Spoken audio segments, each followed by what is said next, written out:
This meeting is being recorded. Are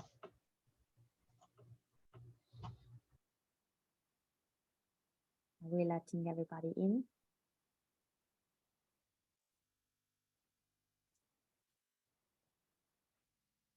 We just allowed all the participants to get in. Santi, can you make sure? Good morning, good afternoon, everyone. It's a pleasure to welcome you to this webinar entitled Interinstitutional Good Practice in Socio-Occupational Integration of Justice-Involved Individuals with Substance Use Disorder, Experiences from Africa, Latin America, and the Caribbean. Organized by the Executive Secretariat of the Inter-American Drug Abuse Control Commission of the Organization of American States in collaboration with the African Union Commission and with San Patrignano, Italy, with the financial support of the government of Italy. My name is Elisa Rubini from the Institutional Strengthening Unit of the Executive Secretariat of the Inter-American Drug Abuse Control Commission, ES-CICAD, and it's a pleasure to welcome our distinguished panelists today. But before doing so, I will briefly walk you through some housekeeping issues. First of all, the event counts with simultaneous interpretation in English, French, and Spanish. So we invite you to select your preferred language in the interpretation menu at the bottom of the screen in your Zoom window. Please do so to make sure that you are connected with the channel of your preference. In case you lose your connection during the event, we invite you to use the same link with you access the session in the first place. We do have the chat, which is available throughout all the event, but we do invite you to use the question and answer in case you want to submit a question or a comment for one of our panelists. In the dedicated time, we will read it or give you the floor. So without further ado, we have the honor to welcome our distinguished guest for the opening remarks. And we have Ambassador Simona Turchetta, Permanent Representative of Italy to the OIS. We have Ambassador Nam, Executive Secretary of the Inter-American Drug Abuse Control Commission, ES-CICAD of the OIS. And we have also Angela Martins, Acting Director for Social Development, Culture, Sports of the African Union Commission. So without any further ado, I welcome His Excellency Simona Turchetta. Ambassador, you have the floor. Thank you, Elisa. Buenos días o buenas tardes a todas y todos. Es un honor y un gran placer abrir este webinario organizado por la Comisión Interamericana para el Control del Abuso de Drogas, realizado en el marco del proyecto FOCTALI y dedicado a la discusión y al intercambio de buenas prácticas en la integración sociolaboral de personas con trastornos por consumo de sustancia en conflicto con la ley. Quiero saludar a todos los ponentes y dar las gracias al secretario ejecutivo de la CICAD, el embajador Adam Nam, y a todo su equipo por esta iniciativa que tiene lugar justo después del 72º periodo ordinario de sesiones de la CICAD, que se celebró con mucho éxito la semana pasada en Washington. El acto de hoy confirma una vez más el gran impulso que la CICAD está dando a la cooperación regional e internacional en materia de contrasto y control de abuso de drogas. El proyecto FOCTALI nació en 2019 precisamente para fortalecer el intercambio de buenas prácticas entre Italia y numerosos países de América Latina y del Caribe en materia de promoción de medidas alternativas a la detención y de desarrollo de programas para la reinserción social de personas condenadas por abuso de drogas. Me complace observar cómo por el segundo año consecutivo se confirma también la colaboración entre la CICAD y la Comisión de la Unión Africana, una colaboración que ofrece una valiosa oportunidad para fomentar el intercambio de buenas prácticas entre instituciones y organizaciones de la sociedad civil de las dos regiones. Es sumamente relevante apoyar este trabajo. De hecho, cuando hablamos de individuos con consumo problemático de drogas y de su integración, nos damos cuenta de que en todos nuestros países las vulnerabilidades de las personas son las mismas, los desafíos para nuestras sociedades son los mismos y también las propuestas y las soluciones que se plantean pueden ser las mismas. Antes de cerrar, quiero resaltar la capacidad del proyecto FOCTALI de integrar la labor de actores a distintos niveles, organizaciones regionales, instituciones nacionales y locales, sociedad civil. Al respecto, Quiero felicitar la CICAD y en especial su unidad de fortalecimiento institucional, la Comisión Africana, San Patrignano, que es la comunidad terapéutica de referencia en Italia y socio de esta iniciativa, así como las agencias de los países que participan en el proyecto FOCTALI, que Italia seguirá apoyando. Les doy las gracias y les deseo una productiva discusión. Muchísimas gracias, embajador Turqueta, por sus palabras y para enfatizar este importante proyecto que llevamos a cabo gracias a la generosa contribución de Italia. Muchísimas gracias. Now is the time to introduce the big boss here, Ambassador Nam from CICAD. Please, Ambassador, you have the floor. Well, thank you. Thank you very much, Elisa. Hello, everybody. Buenos días, buenas tardes de Washington. It's a great pleasure to deliver these opening remarks at this virtual event organized in cooperation with the government of Italy, the African Union Commission, and the San Patrignano Therapeutic Community. Allow me to welcome our distinguished guests, His Excellency Ambassador Simone Turqueta, Permanent Observer of Italy to the Organization of American States, and Mrs. Angela Martins, Acting Director of Social Development, Culture, and Sports from the African Union Commission. I would also like to thank and recognize our esteemed panelists. We look forward to your presentations this morning. Today's webinar has been organized to enrich the dialogue between the Caribbean, Latin America, and Africa within the framework of CICAD's project entitled Strengthening Therapeutic Communities and Treatment Centers in Latin America and the Caribbean, with Italian support, known, as Ambassador Turqueta said, by its Spanish language acronym FOCTALI. I want to highlight that FOCTALI is made possible by the financial contribution of the Italian government, for which I and my colleagues in the CICAD Executive Secretariat are most grateful. Also, as Ambassador Turqueta mentioned, FOCTALI is in its second phase and includes the participation of 8 OAS member states: Argentina, Chile, Dominican Republic, Guyana, Paraguay, Peru, Trinidad and Tobago, and Uruguay. During 2022, and thanks to our great partnership with the San Patrignano community, CICAD conducted a series of virtual good practice exchanges, as well as training on monitoring and evaluation for social integration programs in collaboration with the Catholic University of Chile. The goals of FOCTALI are closely aligned with the OAS Hemispheric Drug Strategy and its corresponding plan of action, which runs from 2021 to 2025. Both documents were approved by consensus at CICAD's 68th regular session in December 2020 in Bogota, Colombia. And in this regard, CICAD's Executive Secretariat supports OAS member states in studying, designing, and implementing alternatives to incarceration.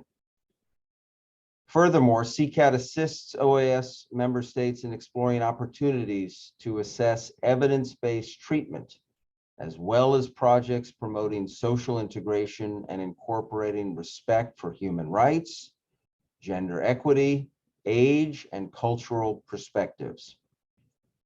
Interinstitutional good practices are pivotal in securing opportunities for the integration of social and labor issues into the management of justice-involved individuals with substance use disorders. Governments and civil society are encouraged to join efforts in designing and implementing programs for individuals facing the double stigma and discrimination due to their substance use and criminal records. Today's event will provide an important insight into current challenges in social integration, with the purpose of finding innovative solutions to support successful outcomes. We look forward to learning from the successful experiences and good practices in the Americas, as well as from our colleagues in Africa. Before I conclude, I also want to thank Antonio Lomba, head of CICAD's Institutional Strengthening Unit, and his team, particularly our moderator, Elisa Rubini, who coordinates the FOCTALI program, for their very successful efforts in the development of this project, as well as the organization of today's dialogue. My thanks once again to the Italian government, Ambassador Torqueta, for supporting the FOCTALI project, and I wish everyone a successful event. Thank you very much for your participation. Thank you, Ambassador, for your work. Thank you for being with us today in this dialogue. And I'm gonna now to present Ms. Angela Martins for the African Union Commission. Ms. Martin, you have the floor. Thank you very much, Madam Elisa, for giving me the floor. Good afternoon, good evening, or good morning to you all. Ambassador Simone Turqueta, Permanent Representative of Italy to the Organization of American States. Ambassador Nam, Executive Secretary, Inter-American Drug Abuse Control Commission. Distinguished delegates, esteemed experts, dear colleagues, ladies and gentlemen. Greetings from the African Union Commission. For those of you who may not know, we are headquartered in Addis Ababa, Ethiopia, and we are the executive secretary. We are the executive secretariat of the African Union, which is an intergovernmental organization comprising of all 55 countries of the African continent. Our prime role is to develop continental policies and frameworks and coordinate implementation of these policies by member states towards an integrated, prosperous, and peaceful Africa, which is enshrined in the Africa Union Agenda 2063, the Africa we want. It is my pleasure to be part of this joint webinar on interinstitutional good practices in socio-occupational integration of justice-involved individuals with substance use disorders, experiences from Africa, Latin America, and the Caribbean. Allow me to convey our special appreciation to the Inter-American Drug Abuse Control Commission for co-hosting this very important event. Also, I would like to express our deep gratitude to distinguished speakers from the different countries in Africa, Latin America, and the Caribbean. This is a special occasion bringing together regional delegates and frontline experts from Africa and the Americas to share knowledge, challenges, and good practices in criminal justice settings. In the face of unprecedented and mounting common challenges, we can learn from each other. The fundamental goal of the African Union Plan of Action on Drug Control and Crime Prevention is to improve health, security, and socio-economic well-being of people in Africa by addressing drug trafficking and problematic drug use in all its forms and manifestations and preventing the onset of drug use. This includes enhancing capacity for treatment of drug use disorders, rehabilitation, recovery, and social reintegration, which is critical for keeping us all safe. We look forward to sharing experiences from Africa, but also to learn from our counterparts in Latin America and the Caribbean. I trust this will be a very productive session. And with those few words, I thank you very much for the opportunity. Thank you. Thank you so much, Mrs. Martins, for your word. And with this, we finished the opening session, and we'll move ahead with the first panel of today's event, which is a panel that features the good practice coming from Kenya, Trinidad and Tobago, Uruguay, and Paraguay on how to strengthen the institutional good practice among different actors in the country. So I have the pleasure to introduce the Chief Magistrate, Florence Maccaria from the Shansu Court. We have Mr. Sherwin Bruce, Deputy Commissioners of Prison Unit of Trinidad and Tobago. We also have Lourdes Salinas, National Subdirector of Rehabilitation in Uruguay, and the Judge Camilo Torres, Lead Expert of the Restorative Justice Program in Paraguay. So I welcome all our distinguished panelists, and I'm gonna give the floor to our first panelist to address us, Chief Magistrate Maccaria. You have the floor. Thank you so much. And I hope one day I'll become a Chief Justice. Yeah, I'm Florence Maccaria, and I'll try to share my screen. I hope I'll be able to. You should. We are seeing that it's starting. Perfect. Can you see it? Yes. Yes, we do. Okay, so. You might want to click on the presentation mode on the bottom bar, the little icon that looks like a TV. This one? Close to the scale with the percentage. If you click on that, you have the presentation mode. A little bit, no, a little bit on the right, on the left, I'm sorry. No, not on the, no, the icon which is close to the bar. Wow. The little one. This one? No, down, down, down. Where you were before with the percentage, the one that is close to that, not the percentage, you go on the left. This one? No, go on the left, move towards the left. Towards the left, that one. That one. Press that one. Yes, here you are, full screen. Thank you. At least I've learned something.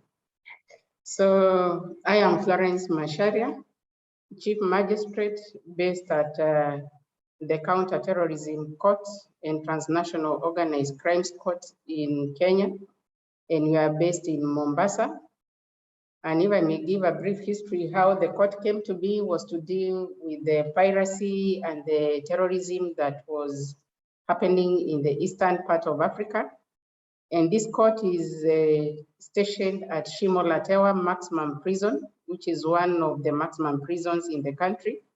And the reason why the court was put in there is for purposes of security, so that the accused persons do not need to be moved from the prisons to a court.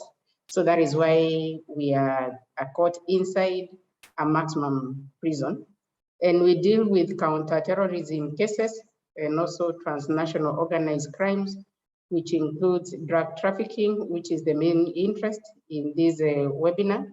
We also deal with the human trafficking, wildlife trafficking, and any other organized crimes that we have. And it's a great opportunity for me to share our experience as a country.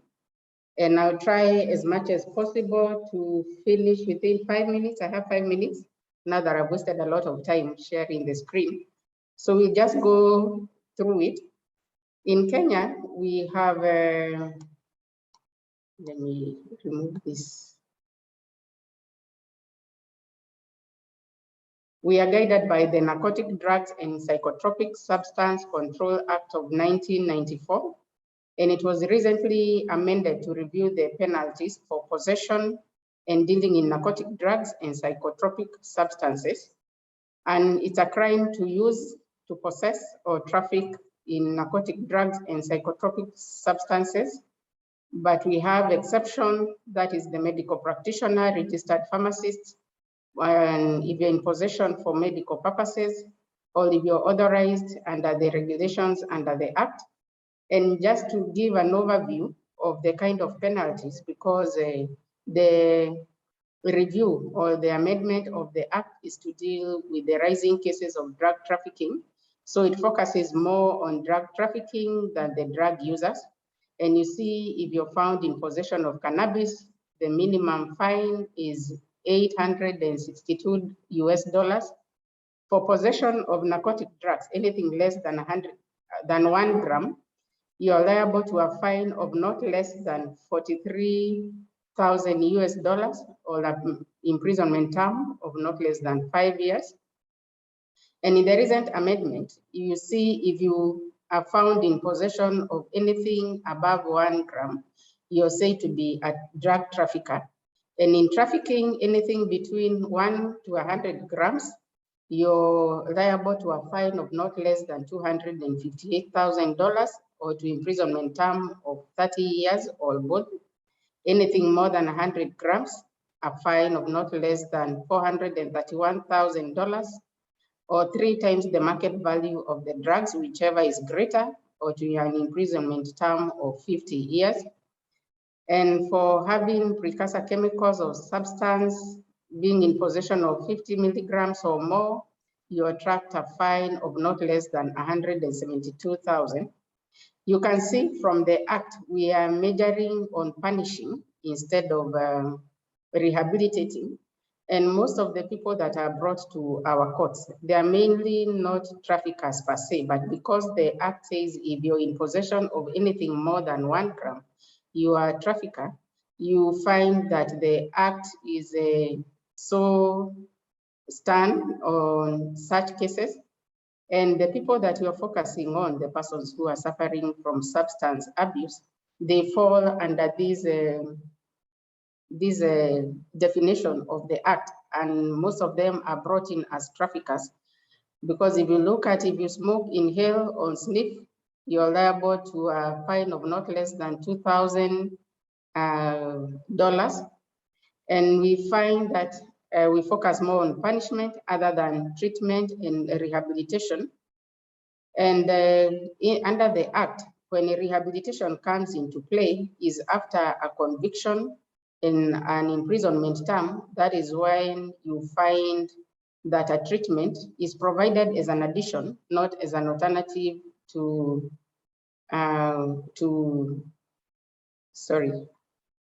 you find that the act is focused on treatment as an addition to and not as an alternative to punishment. And we will go fast because there are quite a number of slides. And the court can only commit a person to treatment or rehabilitation after conviction, but not before. If you look at the legal basis for treatment and rehabilitation, we lack substantive laws for treatment and rehabilitation for persons who are with drug use disorders in the criminal justice system. But however, the courts are not stopped from intervening to ensure that such persons get treated and rehabilitated. And we continue to look for ways and where we can go around the act. And we look at the Constitution of Kenya, which is one of the most advanced constitutions in Africa and maybe in the world. And we look at we are more human rights based kind of constitution. And we have the articles that says the sovereign power belongs to the people, and that power has been delegated to the judiciary. And also the Constitution allows us to treat the treaties and conventions ratified by Kenya as part of the laws in Kenya. And we are guided by the national values and principles as listed under Article 10. And with those national values bind us, the state organs, which includes the judiciary, to interpret the Constitution, enact, apply, and interpret any law, or makes or implements public policy decisions, and that includes the international treaty. And based on that, in Article 43, it has a right to give every person the highest attainable standard of health, which includes the right to health care services, including reproductive health care. And under Article 51, it shows the kind of rights that the persons who are held in custody have been promised and or guaranteed under the Constitution. Also in the Constitution, we are mandated as the court to promote alternative forms of dispute resolution mechanisms, which includes reconciliation, mediation, arbitration, and traditional dispute resolution mechanisms.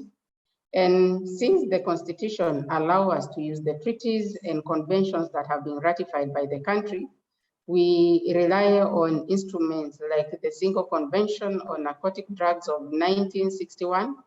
We have the Convention on Psychotropic Substances. I hope you're able to read it, but I'll share with you the slides.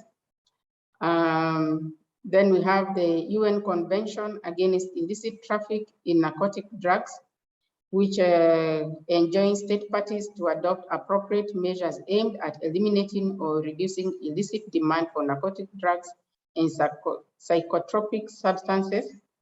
And this is based on the prevention, treatment, and rehabilitation. We have the political declaration and plan for action on international cooperation towards an integrated and balanced strategy to counter the world drug problem. And the primary prevention is on early prevention to treatment and rehabilitation and social integration in full compliance with the 3 international drug control conventions and in accordance with national legislation. And based on the international treaties that have been ratified, we are able to go around the Anti-Narcotic and Psychotropic Drugs Control Act that is more focused on punishment than rehabilitation. And we apply the international instruments to rehabilitate the people that come before us instead of punishing them. And the need for alternatives to imprisonment and social integration of offenders. One is to avoid prison overcrowding. If you remember at the beginning of the presentation, you see we are more focused on fining and imprisonment terms up to 50 years. But when we use alternative to imprisonment and social integration of offenders, we avoid the prison overcrowding. And when there is overcrowding of prisons, we have the high cost of running the prisons. And also based, considering where we are, it's an area that is prone to terrorism activities. So if you put those people in the prisons instead of rehabilitating, it's also a breeding ground for radicalization. And people are also likely to reoffend once they're out because they've not been rehabilitated. And also the risk of relapse and at times even drug overdose because we find drugs getting their way to the prisons. And mechanisms that we use at the pre-trial stage, we have the police warning the users. And here we are focusing not the traffickers, but the users and the people who are suffering from the drug use syndrome. So we have the warning by the police. We have diversion where the matter is not brought to court. The office of the DPP is the one that has the powers to divert the matter. Instead of coming to court, they are able to resolve them at the prosecution's level.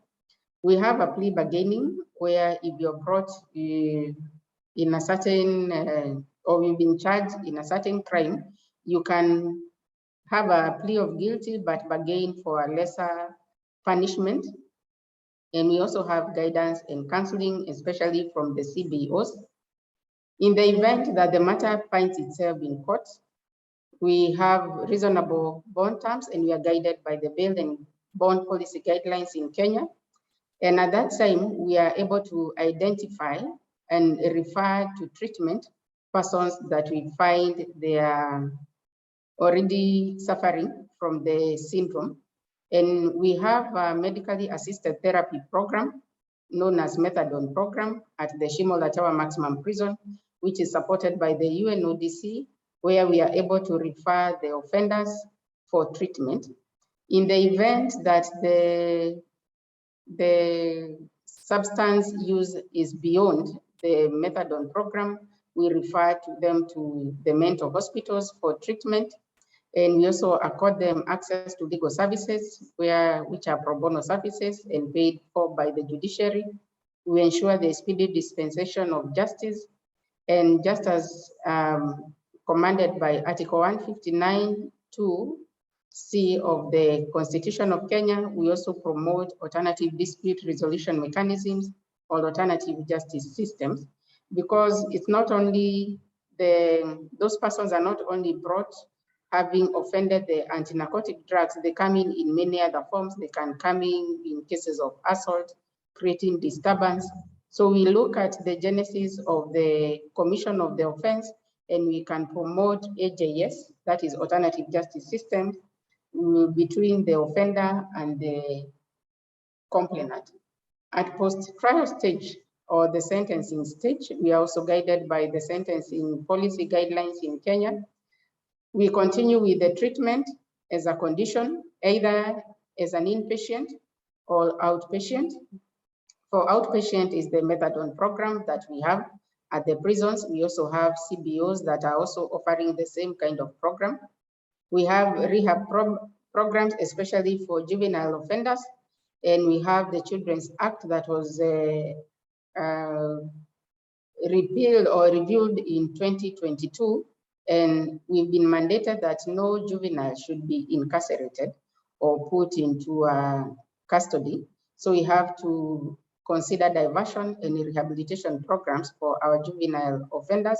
And these are the persons that are mainly affected by the substance use disorder. And also we can give conditional or unconditional discharge. For conditional discharge is for you to go through the methadone program.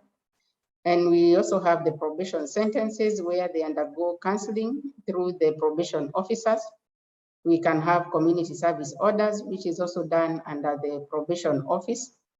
And also post-sentencing, we have the community-based organization that assists in psychological counseling of the offenders. They have economic empowerment programs where the offenders are empowered to engage in activities that will empower them economically so that they don't have to go back to the drug problems. We also have the vocational education and training programs. And also at the prisons, in the event you've been sentenced to a custodial sentence, the prisons, they have the early release programs where you don't have to serve the entire period. You can be released early, then the rest of the sentence period, you do it under the community service. Then we have the VETs and the medically assisted therapies. So in brief, that is what we are doing in Kenya. Thank you. Thank you so much, Chief Magistrate. Thank you for accommodating your presentation to the time that was dedicated. We know that there is a lot to talk about, but we would really like to have some space for the questions. So thank you for your intervention. And we move ahead to the next speakers because we will collect the question towards the end of the panel. It's a pleasure to welcome Mr. Shervin Bruce, Deputy Commissioner of Prison of Trinidad and Tobago, to address us. Welcome, you have the floor, Mr. Bruce.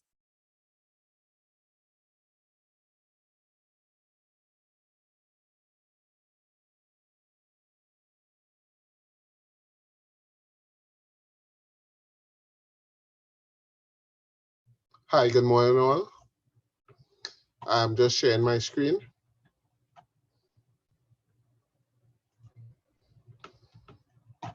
Can everybody see the screen? Nope, not yet.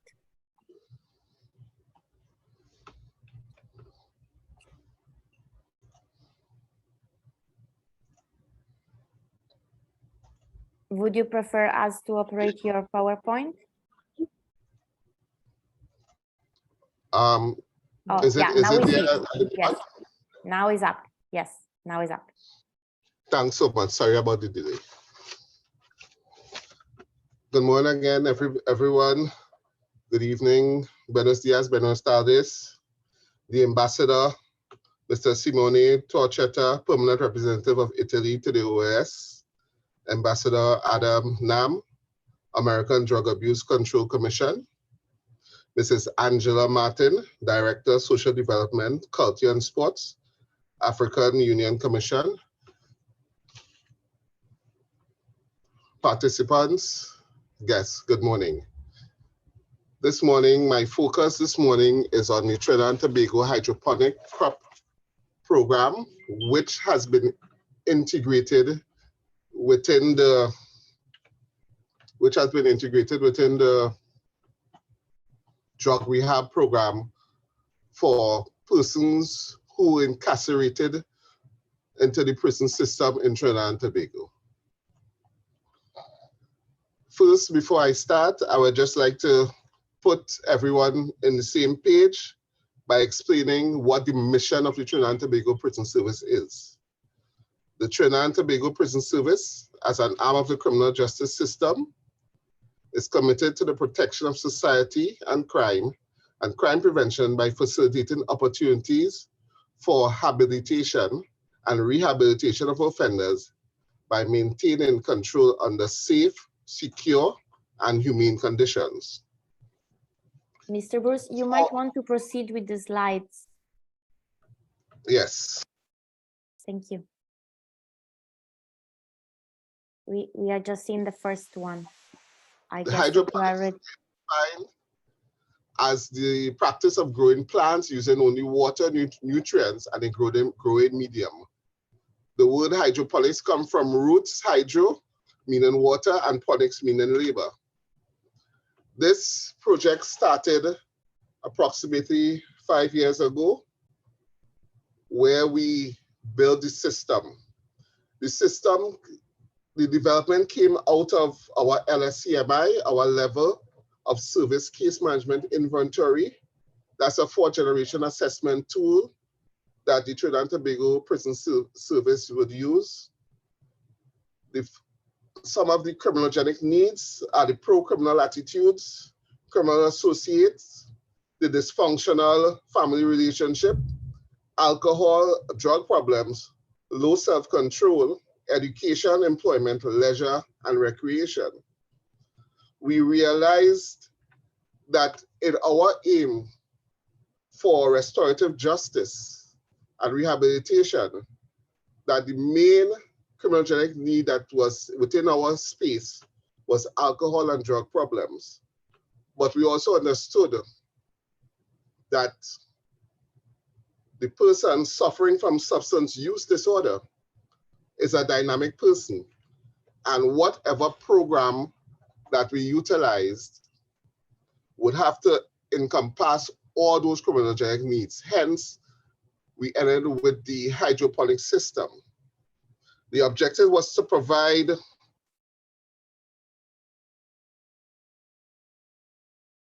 educational pursuit, also to provide opportunities for positive interaction, positive use of time, and for the participant within this program to earn.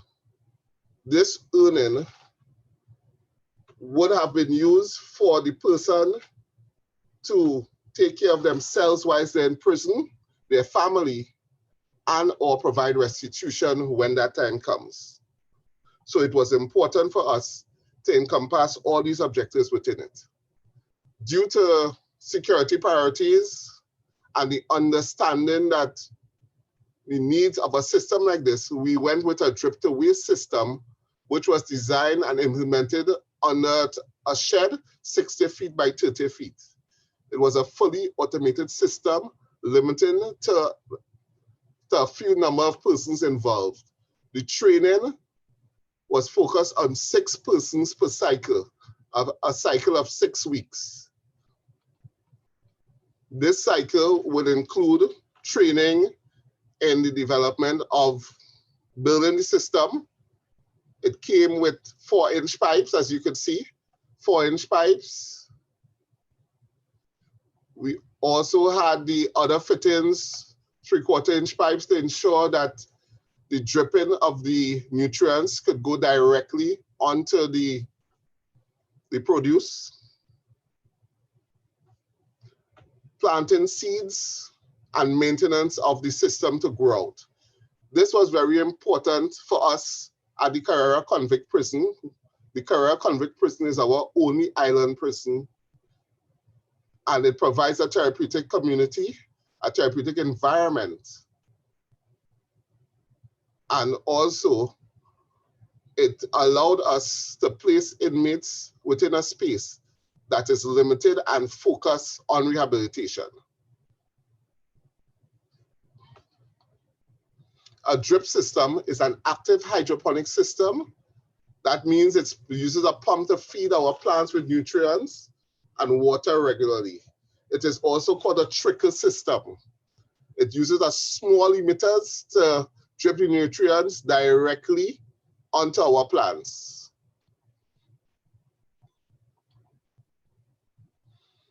The system developed and grew after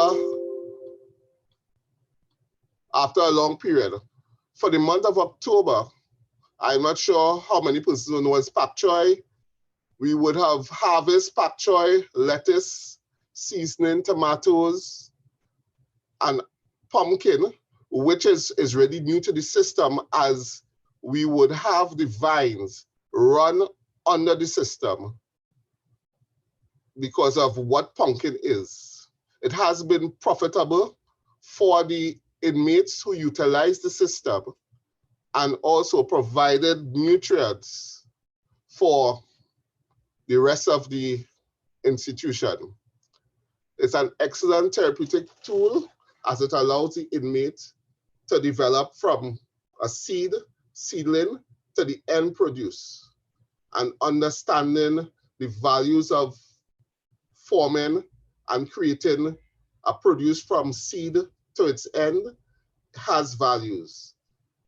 It's limited or no use of soil, as we would use cocoa peat and perlite as the growing medium. The farmer has full control, as the environment could be controlled because of the polyurethane cover, and we control the rain, we control how much sunlight with our shade nets. The use of water is less than in traditional farming, and storage is better. It's less time consuming, allowing the participants to attend the programs, not only the substance abuse program, but the other programs that will also deal with their criminogenic needs. It's age friendly because they do not have to bend as in traditional gardening. If you look at the crops, it is waist height, so it makes the work a lot easier for the users of the system.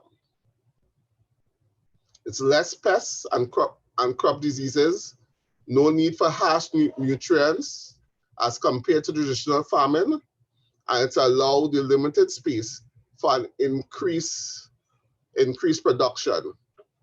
This was really beneficial for those inmates who would have gone through the development program.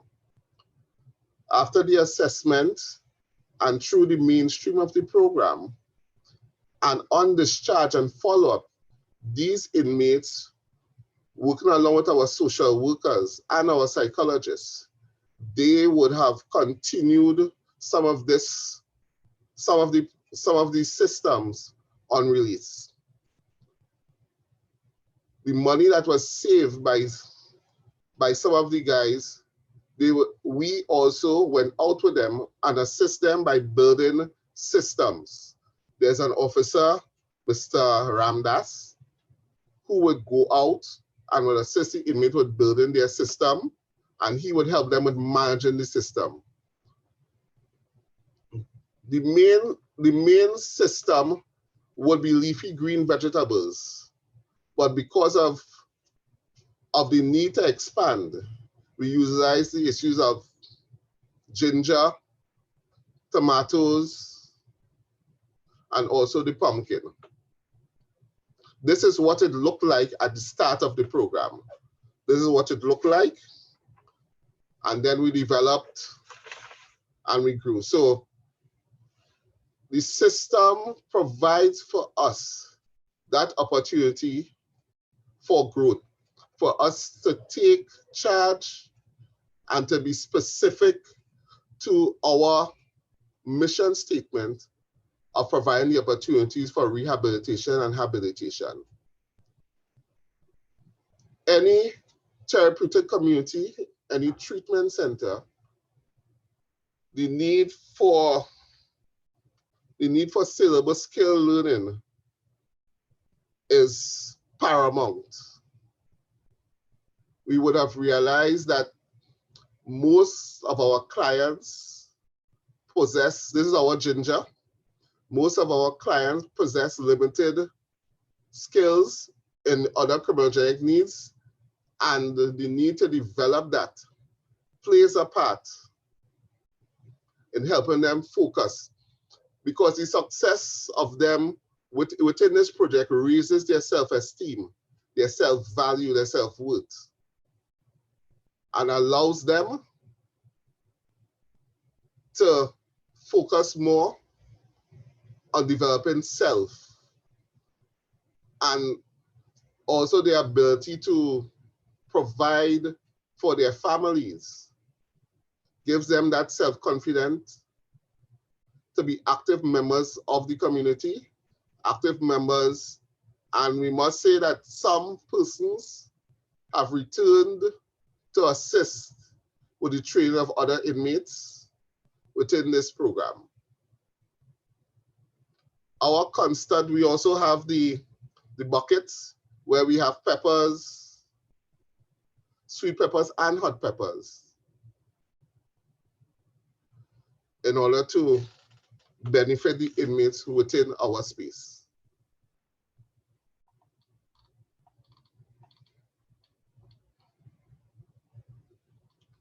Thank you very much. This program fits in to what we do as a Trinidad and Tobago Prison Service. So what we do as a Trinidad and Tobago Prison Service to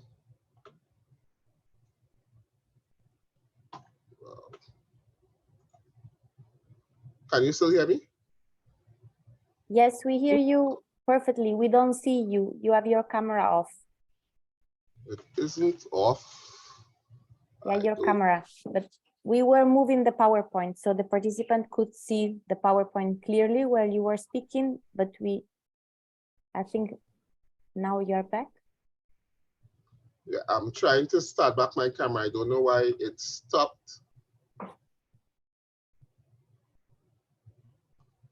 Yes. Yeah, now you're back. Yeah. Perfect. Thank you so much, Mr. Bruce. Very interesting. It's really amazing to see all the program and how it works. There is a lot of training, a lot of engagement to get to this final product. So it's really an interesting experience. I'm sure there's going to be many questions on how you develop this program in Trinidad and Tobago. Thank you so much for addressing us with this good practice. I'm gonna now turn the microphone to Ms. Lourdes Salina, which is our next speaker, the National Subdirector of Rehabilitation from Uruguay.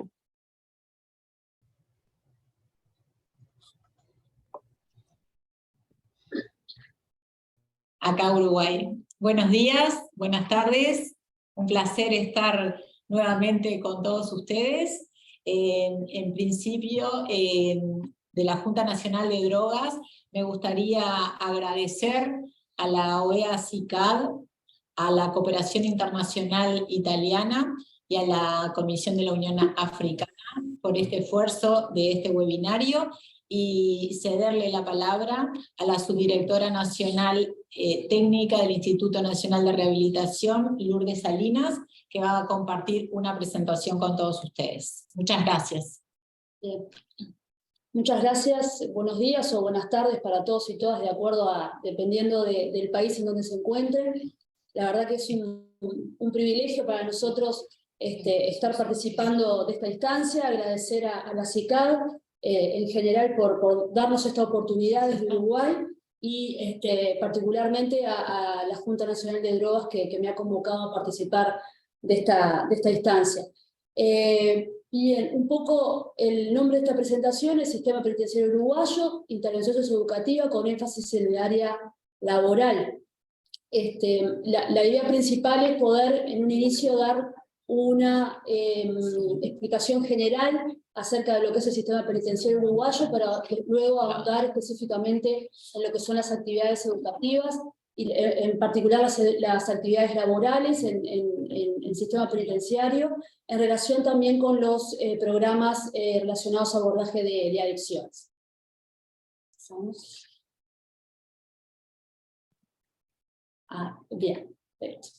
Bien, el Instituto Nacional de Rehabilitación fue creado por ley 18.719, el 27 de diciembre del año 2010. Anterior a esto, el sistema penitenciario se encontraba gestionado por la Dirección Nacional de Cárceles, Penitenciarías y Centros de Recuperación, y es a partir del 2010 que se crea el Instituto Nacional de Rehabilitación, que es el organismo descentralizado del Ministerio del Interior, cuyas funciones específicas son organizar y gestionar las diferentes instituciones penitenciarias establecidas o establecerse que se encuentran bajo su jurisdicción, conducir la rehabilitación de los procesados y los penados y administrar las medidas sustitutivas a la privación de libertad. Esos son los principales objetivos del Instituto Nacional de Rehabilitación, que como decíamos depende del Ministerio del Interior. Otro más. Los ámbitos de acción, por lo tanto, tienen que ver con privación de libertad. Nosotros contamos con 26 unidades penitenciarias, 26 cárceles en el territorio nacional, y con un centro de ingreso en donde una vez que la persona es formalizada, transita por este centro de ingreso donde se realiza una evaluación para luego ser derivada a las diferentes unidades penitenciarias. Y por otro lado, medidas alternativas a la prisión gestionadas por la Oficina de Supervisión de Libertad Asistida. Actualmente contamos con 19.000 medidas alternativas a la prisión y 14.693 personas privadas de libertad en todo el territorio nacional. Del 1 de marzo del 2020, el 1 de marzo del 2020, esta gestión tomó a su cargo la dirección del Instituto Nacional de Rehabilitación, con un total de 11.789 privados de libertad, y al 2 de septiembre contábamos con 14.637, por lo tanto tuvimos un incremento en estos años de aproximadamente 2.848 personas privadas de libertad en nuestro país. En líneas generales, el Instituto Nacional de Rehabilitación está comprendido por un director nacional, una subdirección nacional técnica, la cual gestiono, un subdirector nacional operativo, un subdirector nacional administrativo y el Centro de Formación Penitenciaria, donde desarrollamos la capacitación para todos nuestros funcionarios. Esta misma organización se replica en el resto de las unidades o en el resto de las cárceles en todo el territorio nacional, por lo que los lineamientos establecidos en cada una de estas subdirecciones son los que luego se ejecutan a nivel territorial en cada una de las unidades. Esto simplemente es un gráfico del proceso de la persona privada de libertad una vez ingresa al sistema penitenciario. En el centro de ingreso, como les comentaba, una vez formalizado, se realiza una evaluación. Luego de esa evaluación se le brinda el destino a esa persona, dependiendo de su perfil criminológico, a una determinada unidad, con las características indicadas para esa persona. Luego esa persona ingresa a diferentes programas, que también más adelante en la presentación les voy a comentar, entre ellos programas que tienen que ver con actividades laborales. Puede también acceder a salidas transitorias, salir de la cárcel para poder estar con su familia o realizar actividades fuera de la cárcel con autorización del juez de ejecución de esa persona, y también puede ser trasladada a otros centros de reclusión, a otras unidades penitenciarias, dependiendo también de su situación y de su proceso de privación de libertad. Durante el año pasado comenzamos a trabajar muy fuerte en lo que es la etapa de egreso, la etapa de preegreso de esas personas privadas de libertad, y bueno, y una vez egresa la persona del sistema penitenciario, más adelante va a compartir nuestro colega John Mansi, que pertenece a la Dirección Nacional del Liberado. Esa persona, luego de que egresa del sistema penitenciario, tiene la posibilidad de poder acceder a esta Dirección Nacional para trabajar con ella justamente los aspectos que tienen que ver con su inclusión nuevamente en la comunidad. En lo que respecta a la Subdirección Nacional Técnica, que es donde se desarrollan todos los programas, es el órgano rector de los lineamientos técnicos para la política de ejecución de las pruebas privativas de libertad y las sustitutivas a la prisión. La intervención penitenciaria en nuestro país se basa en un modelo empírico, en el cual el objetivo principal es influir en aquellos factores de riesgo directamente relacionados con la conducta delictiva. Este modelo al cual nosotros ejecutamos en el sistema penitenciario se llama modelo de riesgo, necesidad, capacidad de respuesta, de Andrews, Bonta y Hodge, que establece que la conducta se puede predecir y por lo tanto se pueden gestionar aquellos factores de riesgo que influyen en la comisión del delito, que pueden ser tanto actitudes procriminales, educación, trabajo, entre otros. Entendemos que a mayor riesgo de reincidencia, mayor debe ser la intervención en el trabajo con la persona privada de libertad. Para poder intervenir es necesario desarrollar diferentes programas de intervención. Nosotros contamos con programas de trato, programas de tratamiento y aquellos relacionados con la salud integral de las personas privadas de libertad.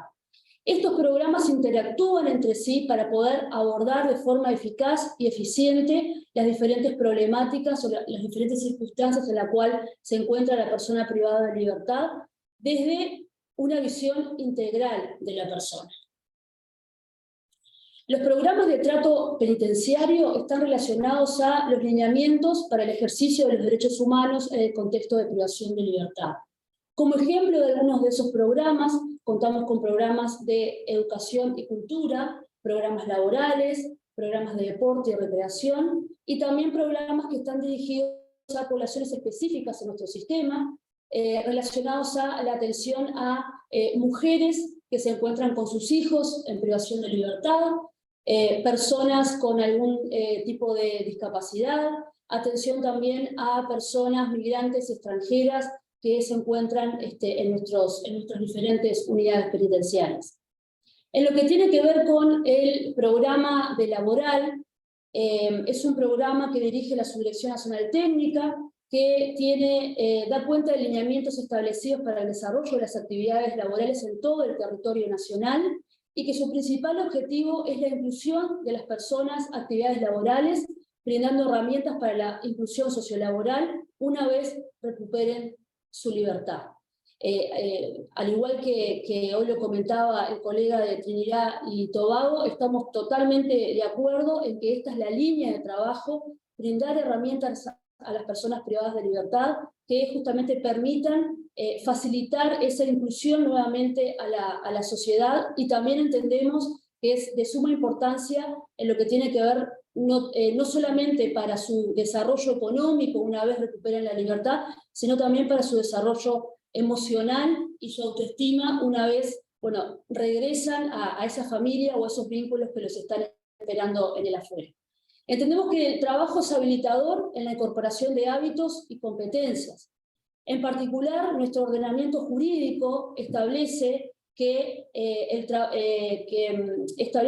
la persona que realiza actividades tanto educativas como laborales o de tratamiento tiene la posibilidad de una redención de pena. Hay un pequeño error en la presentación. En realidad, si bien la persona puede trabajar en el sistema penitenciario hasta 8 horas por día, pero la redención de pena no sería por cada 3 días de trabajo, un día de redención, sino que serían 2 días, cada 2 días de trabajo, un día de redención. Eso también estimula a que las personas privadas de libertad puedan inscribirse y motivarse a poder participar también de estas actividades en el sistema penitenciario. ¿Cuáles son los programas que hoy tenemos o las diferentes modalidades laborales en el sistema penitenciario? Contamos con emprendimientos institucionales, panaderías, huertas, herrerías, carpinterías.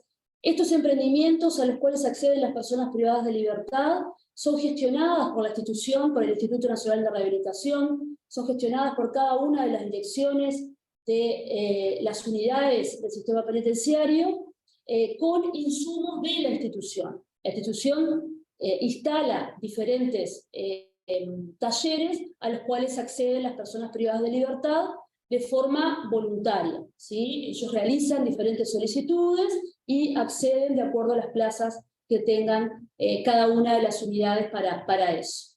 Después también contamos con emprendimientos de las personas privadas de libertad que ellos presentan por intermedio de proyectos, los cuales son autorizados y se desarrollan también en las unidades. Emprendimientos de empresas privadas. En nuestro país contamos con una unidad que se construyó en base al modelo de participación público-privada. Una empresa en particular realizó la construcción de esa unidad y el Instituto Nacional de Rehabilitación o la Administración Penitenciaria es la que gestiona todo lo que tiene que ver con el tratamiento y la seguridad de esa cárcel en particular. En ese caso, la empresa que construyó la cárcel y que desarrolla los servicios de alimentación y limpieza en la unidad, contrata a personas privadas de libertad para que desarrollen esas actividades.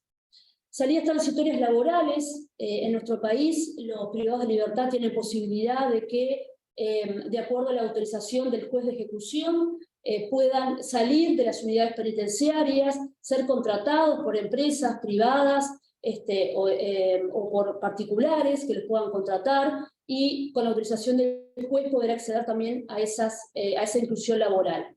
Las brigadas de acción ciudadana son grupos de personas privadas de libertad que son seleccionadas por ley 19.149. El Instituto Nacional de Rehabilitación tiene la posibilidad de autorizar que personas con ciertos perfiles criminológicos puedan acceder a trabajar en lo que tiene que ver con arreglos de plazas, arreglos de escuelas, de diferentes instituciones educativas, para justamente contribuir a la comunidad mientras están en privación de libertad.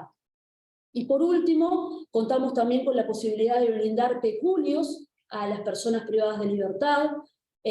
Aquellas personas que son personas que reciben prestaciones por su trabajo, por su idoneidad, prestan servicio a la institución, como puede ser en la elaboración de los alimentos para el resto de las personas privadas de libertad, mantenimiento, entre otras. Alrededor de unos $180 aproximadamente es el peculio que se le brinda a la persona privada de libertad. Un 40% de ese ingreso se reserva, la institución lo reserva para cuando la persona recupere su libertad. Una vez recupera su libertad puede acceder a ese dinero. Un 20% lo puede retirar la familia mientras la persona permanece en privación de libertad. Y otro 20% son para gastos personales. La persona privada de libertad, durante está en su proceso de reclusión, puede solicitar a la administración acceder a ese 20% para ayudar a su familia también en el afuera, para alguna necesidad que tengan. Esa solicitud es evaluada y se determina si se autoriza o no la solicitud de esa persona privada de libertad.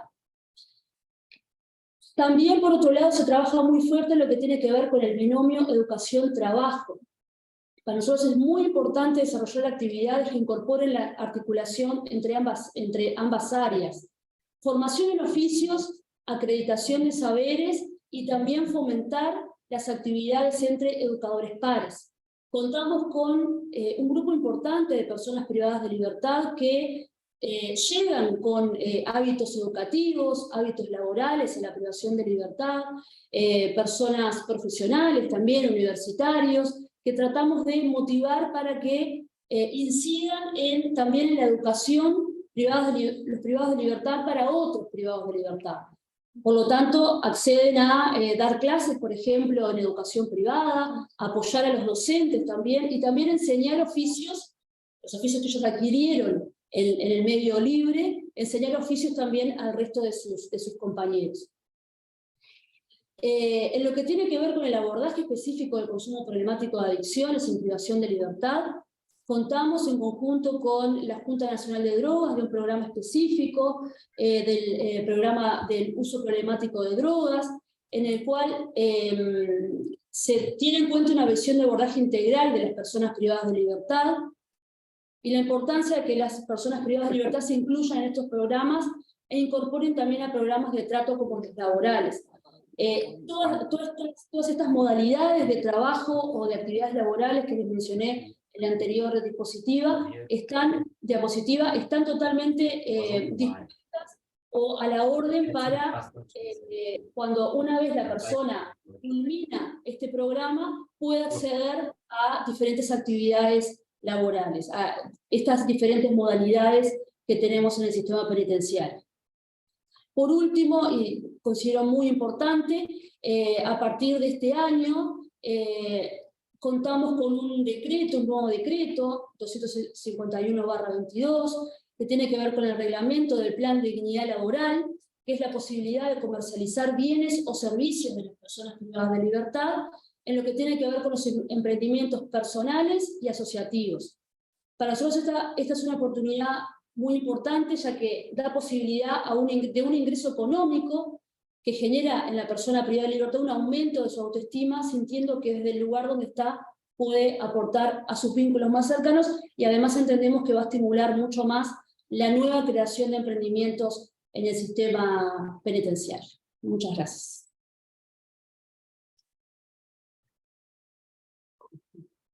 Muchísimas gracias por esa excelente y muy detallada presentación de la experiencia de Uruguay en ese entonces, y creo que es particularmente interesante poder ver la capacidad de vincular el preegreso con el postegreso para dar una continuidad a esos programas, que es uno, creo que, de los grandes desafíos en diferentes países, en diferentes realidades. Muchísimas gracias para compartir esto, y pues quedamos igual con los compañeros en el bloque de discusión 2 para que puedan continuar en compartir la experiencia de Uruguay. Muchísimas gracias. Y le doy ahora la palabra a nuestro último panelista de esta sesión, el juez Camilo Torres, que es el experto clave de la implementación del programa de justicia restaurativa en Paraguay. Muy bienvenido, juez Camilo, y tiene usted el micrófono.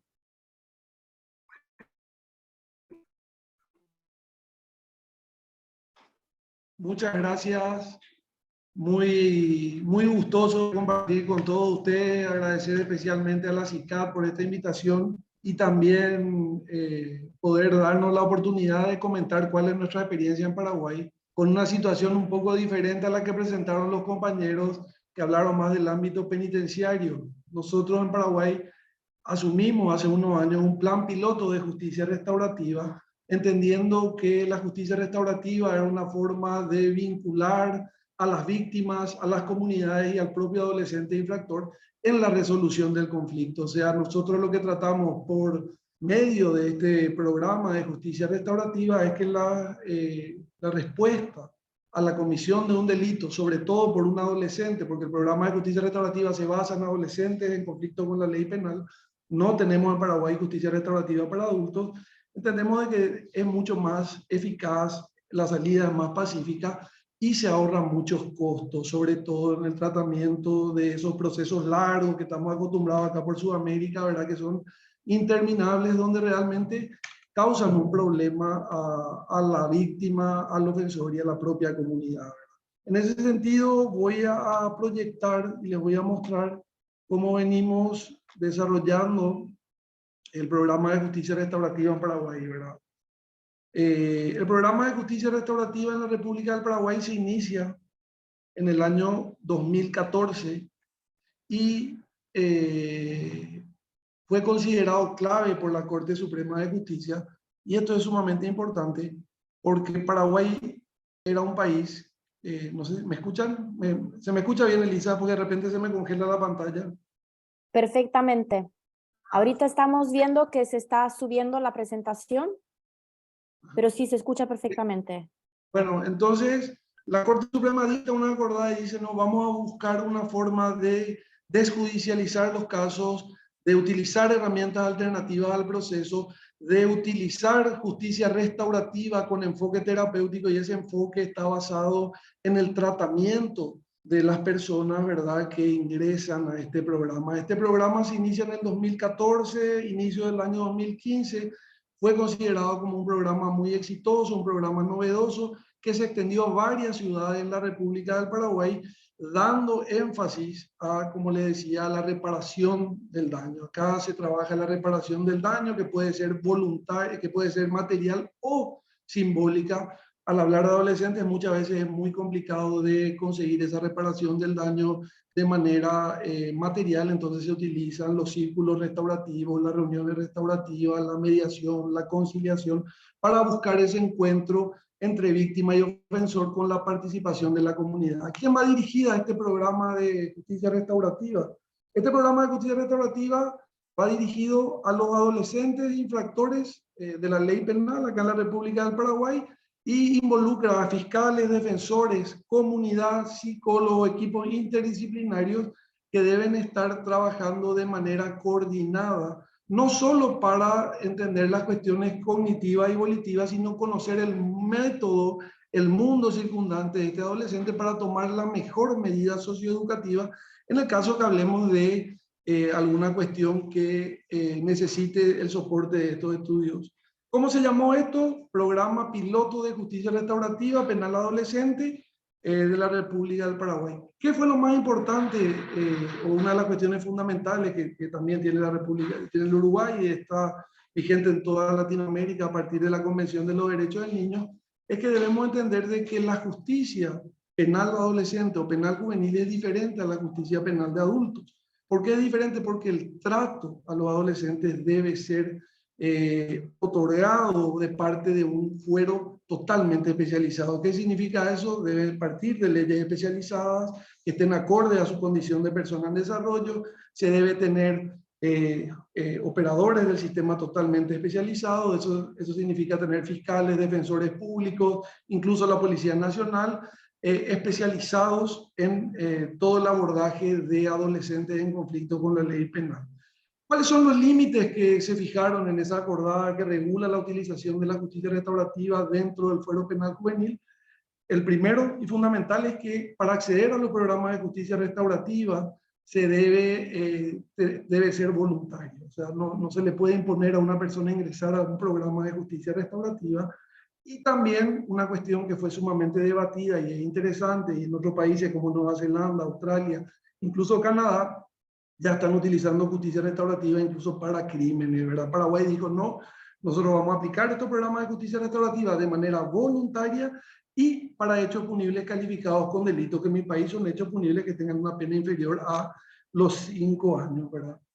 Una vez que el adolescente ingresa al sistema penal, ¿verdad?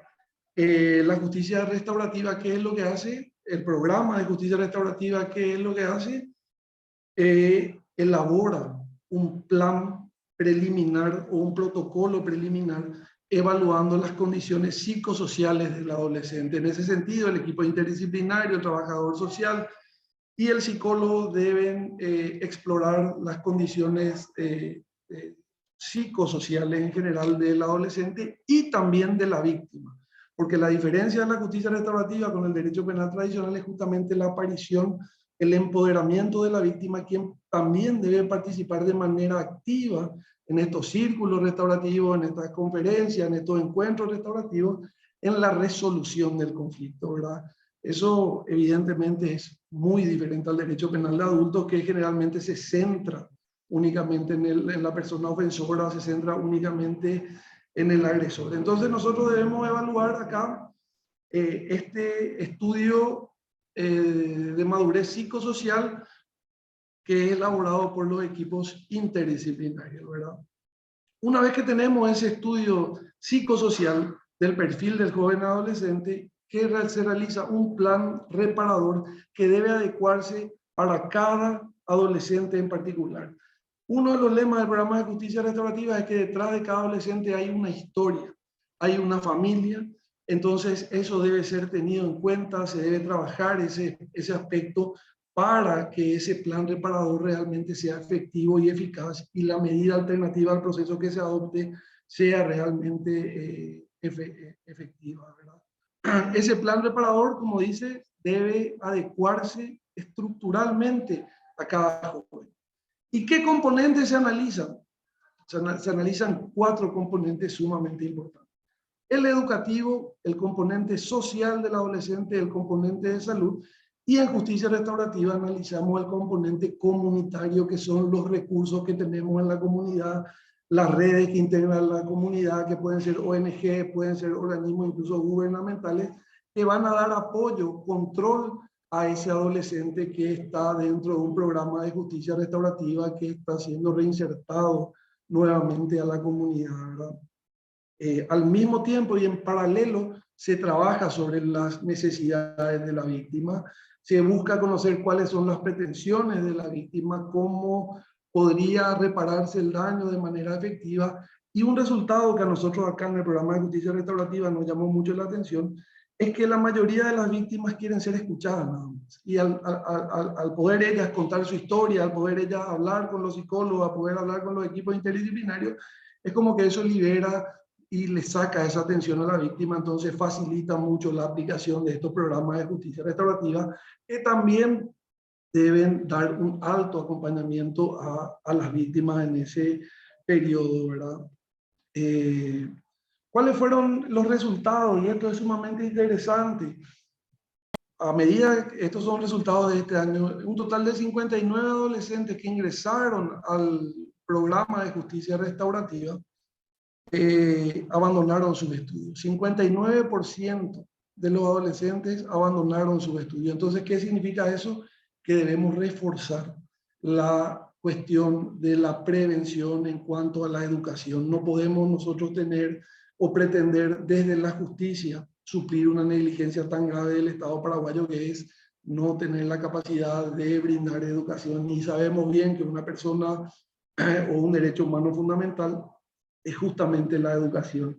Si bien es cierto, dentro de los programas de justicia restaurativa nosotros tenemos convenios con universidades, con municipios, tenemos convenios con redes de bomberos voluntarios, también tenemos con el Centro Nacional de Control de Adicciones, con diferentes equipos. Pensamos, y este dato nos revela, de que la educación es fundamental en la prevención de los adolescentes. La edad de los adolescentes, que esto también es un dato revelador, ¿verdad? Nosotros nos dimos cuenta que el 39% de los adolescentes son mayores de 16 años, y la tasa más baja son los menores de 14 años. O sea, es un poco una falacia pretender pensar que bajando la edad de imputabilidad a 12 años, que ese tema siempre está acá de moda en Latinoamérica, se solucionarían todos los problemas, sino que esto lo que nos revela es que los adolescentes donde se concentra la mayor cantidad o la comisión de hechos punibles es la franja etaria de 16, 17 años, porque en Paraguay de los 14 a los 17 años uno es adolescente, y ahí a los 14 empieza la responsabilidad penal. Los hechos punibles que más cometen los adolescentes, y acá este dato es significativo y es importante para la aplicación de las medidas alternativas al proceso o salidas anticipadas, que pueden ser la conciliación, la mediación, la remisión, el criterio de oportunidad, nos revela que la mayoría de hechos punibles cometidos por adolescentes en la República del Paraguay son hechos punibles contra el patrimonio. ¿Qué significa eso? Los adolescentes cometen en su mayoría hurtos, hurto agravado, apropiaciones, que son perfectamente mediables, conciliables, y que al mismo tiempo permiten un acompañamiento efectivo de estos programas de justicia restaurativa a través de los equipos interdisciplinarios, ¿verdad? Esto es sumamente importante. Y acá, ¿cuál es la salida alternativa al proceso que más se utiliza dentro del programa de justicia restaurativa posterior a un círculo restaurativo, a una reunión restaurativa? Es la suspensión condicional del procedimiento por un 48% de casos en lo que va de este año, seguido por el criterio de oportunidad con un 20%, y así tenemos la remisión con 22%, que son salidas sumamente importantes y potentes que evitan la prisionización y dan una posibilidad restaurativa, educativa mucho más acelerada a la adolescente, ¿verdad? Eso es fundamental que se pueda entender.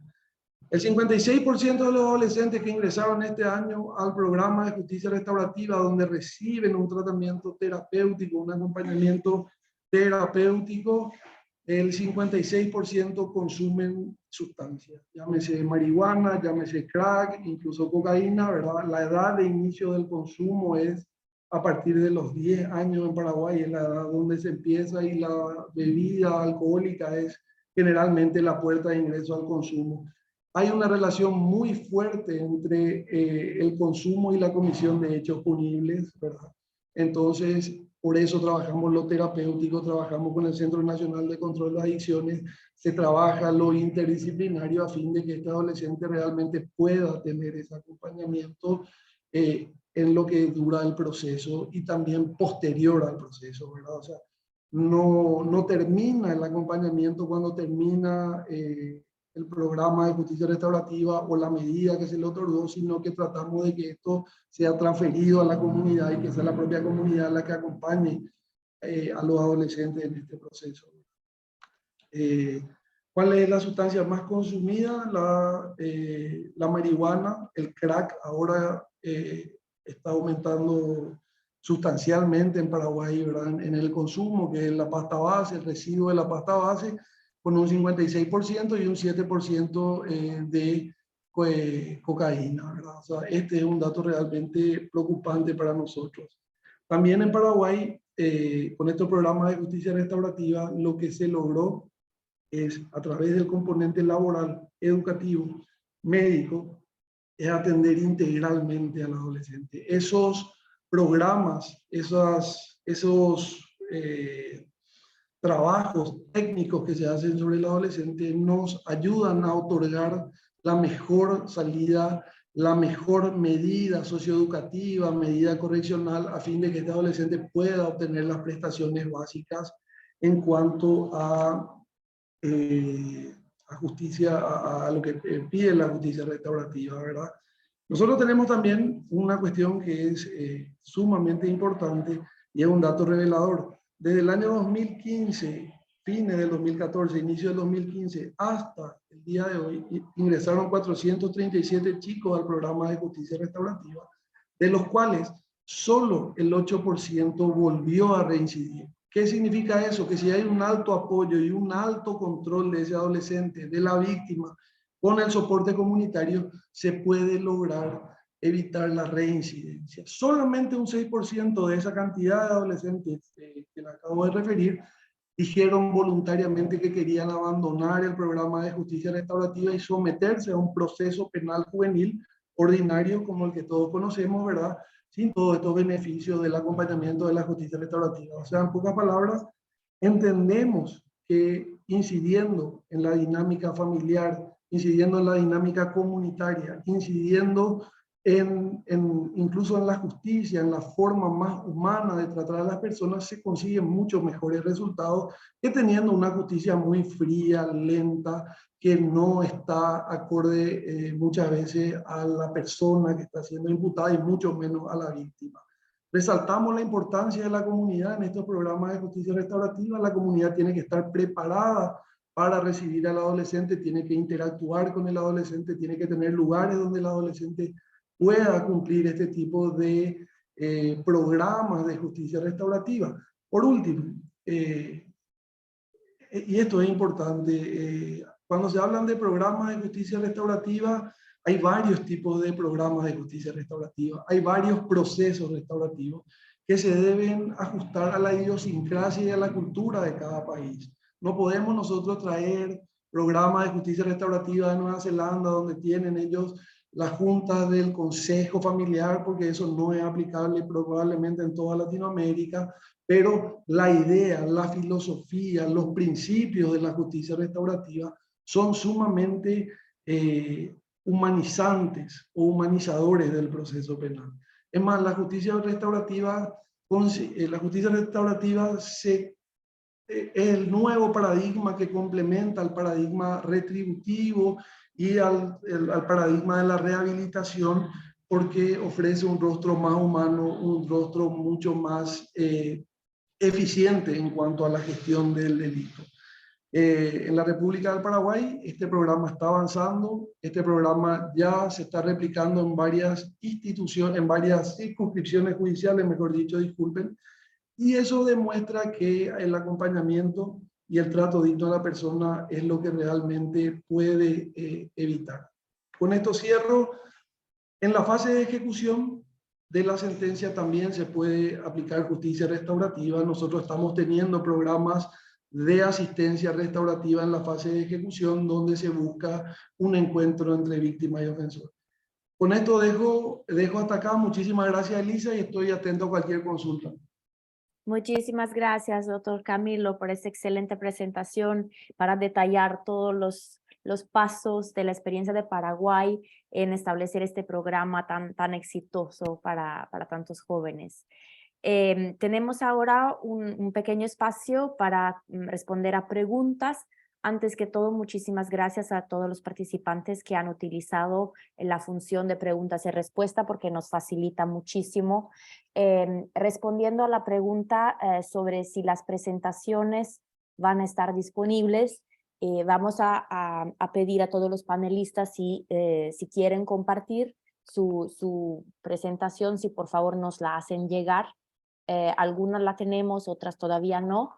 Entonces, si están de acuerdo que podamos compartirla con los participantes, por favor, si nos la envían y nosotros haremos las gestiones para que pueda llegar a los participantes que están interesados.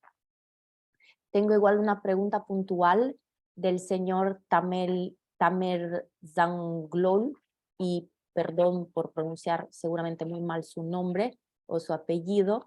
Y la pregunta es para la panelista de Uruguay.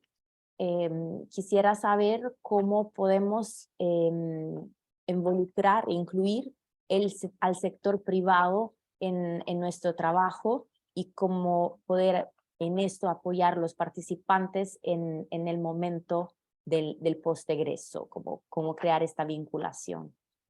Pues si nos responde, muchas gracias.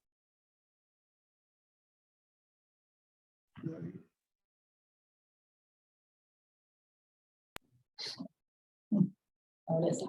Bien, en realidad desde el Instituto Nacional de Rehabilitación constantemente se realizan reuniones con organizaciones sociales, con actores sociales de la comunidad, con instituciones, justamente para dar cuenta del trabajo que realizamos y para dar oportunidades y opciones para que esos actores sociales puedan integrar el proceso de la persona privada de libertad durante el tiempo que permanece en nuestras unidades penitenciarias. Por suerte tenemos una inclusión muy importante, tenemos más de 100 organizaciones que participan en el día a día con nosotros. Entendemos de suma importancia que se puedan incluir justamente para poder establecer esa vía de acción o ese entramado o coordinación entre el adentro y el afuera, como nosotros siempre decimos, y dar continuidad. En estos días vamos a concretar, por ejemplo, un convenio con una organización que da capacitaciones en todo lo que tiene que ver con arreglos de autos, con todo lo que tiene que ver con mecánica. Esa capacitación se va a dar en una de las unidades penitenciarias a las personas privadas de libertad, y ya también van a quedar en una bolsa de trabajo con esa organización una vez recuperen su libertad. Este es uno de los ejemplos que nosotros tenemos como para poder brindarles a ustedes. Todo eso es punto de partida de convenios específicos que realizamos. Todos estos acuerdos y coordinaciones son por intermedio de convenios, en los cuales tanto la institución penitenciaria como la institución o la organización o el actor civil de la comunidad nos comprometemos a cumplir con determinadas acciones para efectivizar justamente esas actividades. Muchísimas gracias, Lourdes, para la respuesta. Tengo igual otra pregunta que nos ha llegado para Mr. Bruce, y voy a pasar al inglés para formular esta pregunta. Mr. Bruce, we also have a question for you, which is towards the origin of the hydroponic project. People are asking about how you decide to set up this pilot project. Was it during the pandemic? Was it before? what was the greatest motivation to set up this innovative project? Thank you. Thanks very much for the question. Good afternoon once again. Our original project was the aquaponics, where we would have used the fish and the waste from the fish as the fertilization for the crops. But what we realized as we did the project is that the mechanisms, the delicate balance between the fish waste and the crops were very difficult for some of the participants to understand and also to operationalize. So we went to the hydroponics area. We started with the recycling system, and it became difficult. So the drip to waste provide the opportunity for us not only to utilize the crops within the medium and the pipe, but also from the waste that came out from the dripping, we were able to plant low nutrient crop underneath. For us, we call it shadow benny. I guess for you will call it cilantro.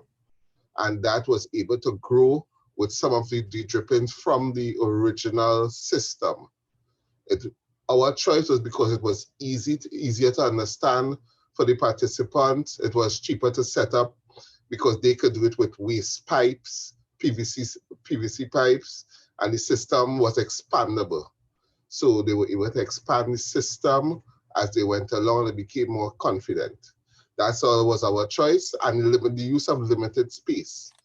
A lot of our inmate population are from the urban area with limited space for agriculture and for other saleable skills. And this gave them the opportunity to put the systems within that area and develop. Some of them actually, after a while, they moved on. They moved from that area and went more into the rural setting where they could expand, and they have greenhouses and they are expanding. So that was the positive takeaway from the program for us. Thanks very much. Thank you so much, Mr. Bruce. I now have a question for Dr. Camilo on the Restorative Justice Program. I'm going to switch to Spanish. Muchísimas gracias, Dr. Camilo. Tengo una pregunta que se refiere si hay algún tipo de seguimiento para los jóvenes que terminan el programa de justicia restaurativa, como si tienen algún mecanismo para poder seguir en contacto con ellos, involucrarlo y saber cómo de sus resultados después del programa. Muchas gracias. Esa pregunta es buenísima porque generalmente estos programas en el marco no restaurativo terminan con el cumplimiento de la medida. O sea, se termina la medida y se levanta todo. En cambio, en los programas de justicia restaurativa se busca que haya un acompañamiento no más judicial, sino de medidas de protección y apoyo que deben ser realizadas en el marco de estos convenios comunitarios que tenemos con las municipalidades que siguen apoyando al chico más allá de la culminación de su proceso, ¿verdad? Generalmente eso también es voluntario, ¿verdad? Se le dice al chico que va a seguir teniendo un alto apoyo, pero también va a tener un alto control, pero él tiene que estar de acuerdo. Pero eso ya escapa a un control judicial, sino que viene un control comunitario que se da en el marco justamente de todos los convenios estos que tenemos, ¿verdad? Entonces, sí, se procura dar un acompañamiento. ¿Y hasta qué edad? Generalmente hasta los 22 años. Hasta los 22 años se le puede dar ese acompañamiento. De pasado los 22 años, yo no voy a mentir acá en este foro tan interesante, ya es una cuestión un poco más complicada. O sea, este seguimiento se da sobre todo hasta los 22 años. Y las medidas socioeducativas, que son prohibiciones y mandatos que van a regir la vida del adolescente en el futuro, pueden durar hasta que el adolescente cumpla 20 años, ¿verdad? O sea, pasados los 20 años tampoco se puede hacer ningún tipo de seguimiento o seguir prolongando las mismas mallas de ese plazo. Gracias.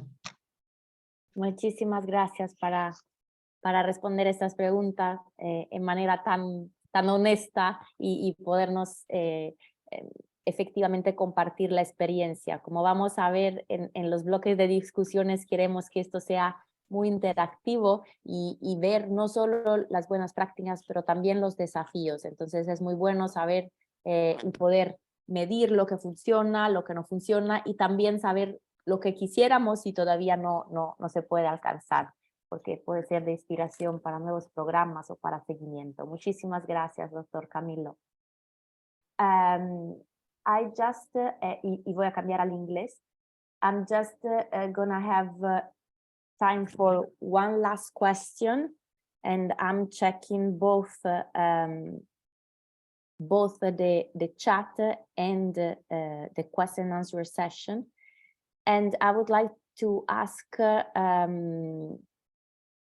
Chief Magistrate Masharia one question regarding the mechanism of collaboration. You mentioned in your presentation that there were some intervention while the person were still in the prison setting, and then there was a continuum of care or opportunity for treatment when they are released.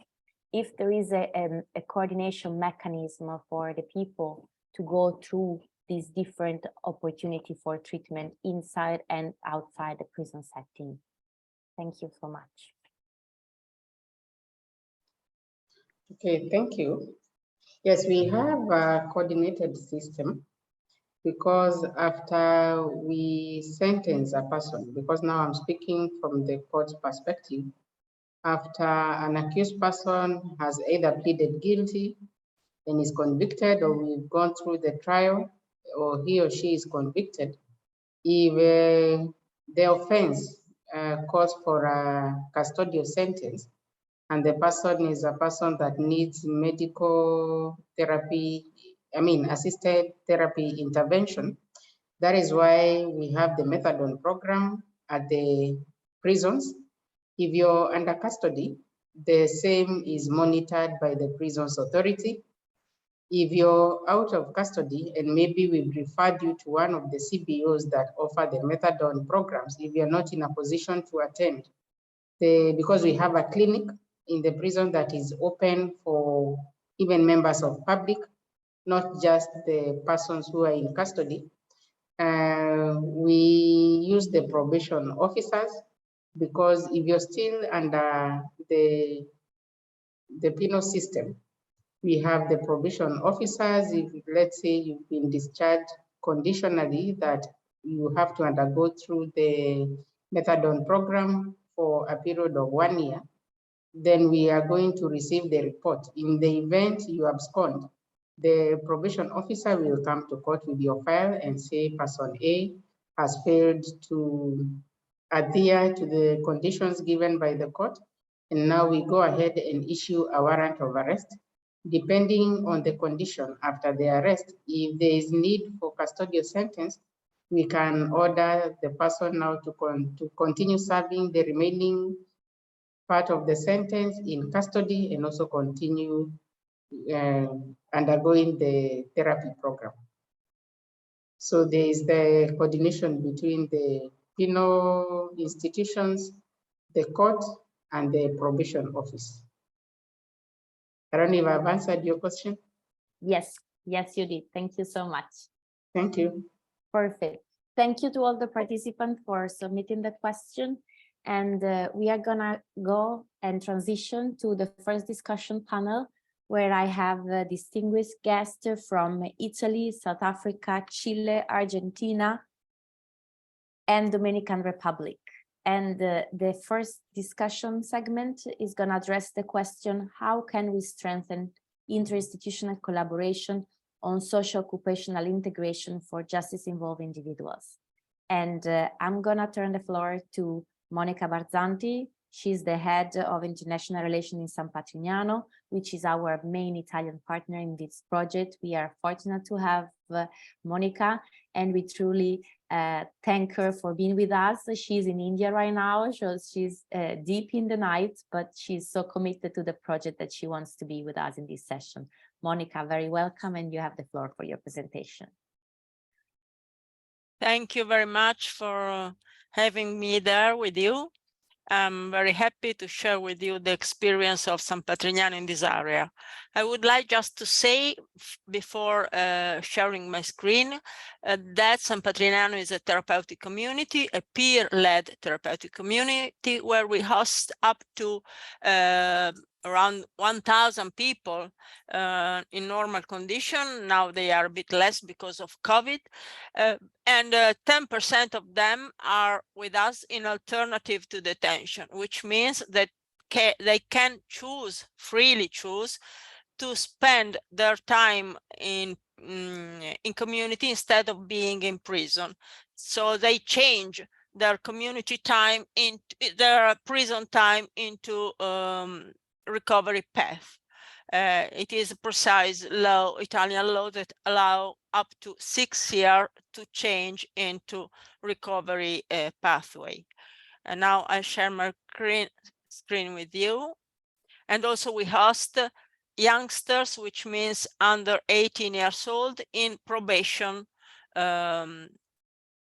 for, let's say, petty crimes connected to their drug use.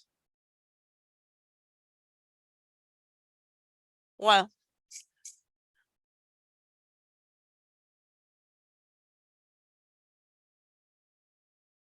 doesn't work. Yes, it does. We see it perfectly, Monica. Yeah, but it doesn't move on. Ah, is it frozen? Yeah, let me try again. Okay.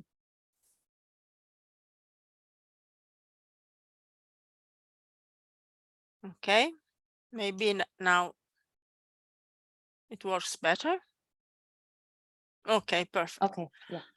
So what we do is mainly to offer treatment and recovery and reintegration to our people who are in the program, but also we have a dedication to prevention that we offer to young people in the school, outside the community, of course. But social integration is the pillar and is critical, crucial to recovery. I mean, without a good and successful social integration, we can't say that a recovery is really being complete. So a good social and job reintegration reduce the risk of relapse for people who have been in recovery. What we do mainly, we look every day and are in constant contact with the labor market in order to find and look new and innovative tools to offer our resident possibility for integration, in line with the concept that we are a social enterprise in which we have a number of activities that help us to sustain, to be economically sustainable. We offer vocational training and professional guidance, corporate apprenticeship, study center, and traineeship program, which doesn't mean that our people are free to choose among a different series of courses that offer certificate courses, but also capacity and skills, so that when they exit the community, they complete the program, they will be able to express a good curricula, to find a job, and to be able to obtain also good satisfaction in what they will be doing. Here are a list of some of the areas in which we can train our people. I don't go through them because I know that we have a very short time allowed. Also, we have collaboration. And this is crucial for us to collaborate with companies and firms that want to share with us their knowledge, their know-how, and offer our people the possibility to improve their professional skills. They send us material, stuff, and not only, they also send us teachers that teach our people, that share with our people their skills in the different areas. We can see here TOTS, which is brand of shoes and bags, L'Oreal for hairstylist, Hyper, which is a supermarket that help our people to learn how to commercialize products, to sell products, and to work in this area. So these skills are not certified by official certification, but anyway, they can enrich their curriculum and help our people to gain self-confidence and self-esteem when they complete the program and go to find a job, to look for a job. Also, for the youngsters and for those who want and need to complete the abandoned study, because I suppose that all of you know that people that use drug often abandon their study very early and never complete it. It is important for them to regain this capacity and get a diploma, professional qualification, or in some cases also to access university. In this year, we have had more than 1,500 students, more than 500 middle school diploma, 500 high school diploma, 368 professional qualification, and 56 university degrees. Also, what we can offer, not to all of our people, but to those who have less possibility after the community because of social and economic difficulties of their family, or because they are grown up and do not want to ask their family for support. So we offer them the possibility to have a period of traineeship before leaving the community, so that they can better learn a profession and get some money in order to get an economic independence before they start their new lives.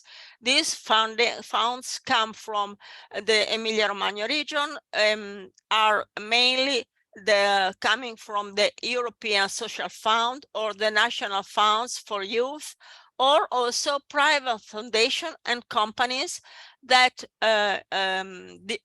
beyond offering apprenticeship to our people, they also give a traineeship, a paid traineeship period in order to complete the training of these people and offer them some economic opportunity. So how the sustainability of the community, because you have to know that people do not pay to stay within the community, they are free of charge. So we have to sustain ourselves through three different areas. One is the social enterprise activities, which provide us up to the 65% of our needs. Then there are the corporate services that we share with corporate and companies, and the fundraising activity. Let's go a little bit in detail. We have commercial activities in the area of food, which is one of the areas in which we can train our people more rapidly and offer good job opportunity. As you might know, touristic activity in the area of food is very can offer very easy access to good job. We have this pizzeria, Spaccio, but also a restaurant, Vita Restaurant, which is a top quality restaurant that offer a very high quality professional training opportunity, so that people, once they have had this experience within this restaurant, can find a job in high level restaurant outside the community in Italy, but not only. Also, as we have an amount of different production in the food area, we also, this is the period in which we work, particularly in this area close to Christmas. We offer the company the possibility to create for them personalized gift packages, so that they can donate to their employees, to their customers, to those who want to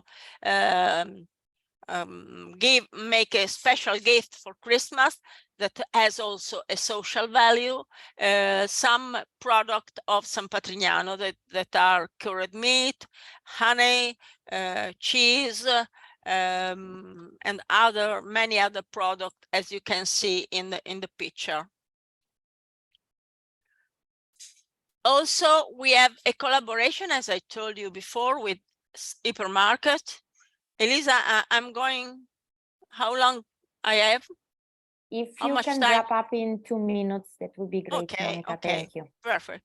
So the supermarket offer our people corners within different supermarkets all over Italy, the possibility to introduce to the public, to the customer that are in the supermarket, to present our product, to sell them, and these spaces, this corner, are given totally free of charge. So it is a good possibility for our people to practice what they learn in the course, and then to start an activity of work. Many companies and firms come to San Patrignano for their event, for their, I don't know, company dinner, or some celebration, team building, sponsorship. So we have a good collaboration with national and international company, because in this way they gain the capacity of offering and sharing with their employees and customers the social responsibility they are embracing in matching with us in organizing these events. Also, it is important to fundraise, because we think that society has to be aware of the value of providing people, the most vulnerable people, help. So we involve them in supporting us in many different ways, especially in specific projects. We ask donors that could be individuals, but also corporate, also other major donors or small donors. But it doesn't matter how much they donate. It is important that they feel part of our mission, and feel that they can do something for the whole society, because this is the idea, not to work for a single person, but to contribute, to improve, and to offer people the opportunity to improve society. The social responsibility of companies is an area in which we can work and collaborate with companies, because they have this guarantee, and there's this opportunity to invest into social responsibility part of their earning, so that they can give a different imagine also to their company, but also to collaborate and create into their company enhance the value of their job. It is not only business, but it's also social responsibility towards the whole society to which they belong. So thank you for your attention, and I remain here until the end of the panel for any question. Unfortunately, I will have probably to leave a bit earlier, because I have a flight to get. Thank you so much, Monica, for your presentation. Thank you for being with us, and we fully understand in case you need to disconnect to go to the airport. We will continue. I can stay for a while. Okay, thank you so much.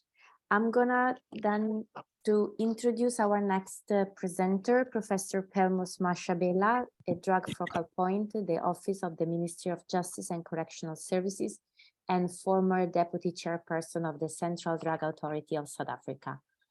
Welcome, Dr. Mashabela, you have the floor. Thank you very much, Elisa. My apologies. In South Africa, where I am now, we've got what we call load shedding. So it's quite dark. So even if I switch my video, I'm sure you're not going to see the face. So I want to apologize because that's all you're gonna see for now, for the next hour. So we will be back on live, but I'm sure by that time the session will be done. But my apologies for that. Excellencies, so excellencies, ambassadors, distinguished panel, esteemed experts. I'm not sure whether there's somebody talking, Elisa, or should I proceed? I will be on audio.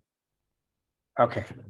And ladies and gentlemen, it is really an honor and a privilege for me to be part of this important engagement, from South Africa, and also to be given an opportunity to share the experiences of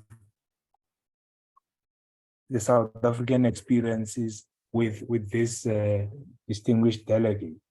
The government of South Africa acknowledges that the substance use disorder is a multi-sectoral, a multi-dimensional, and a societal challenge that requires interventions that should be holistic in policy, practice, and process.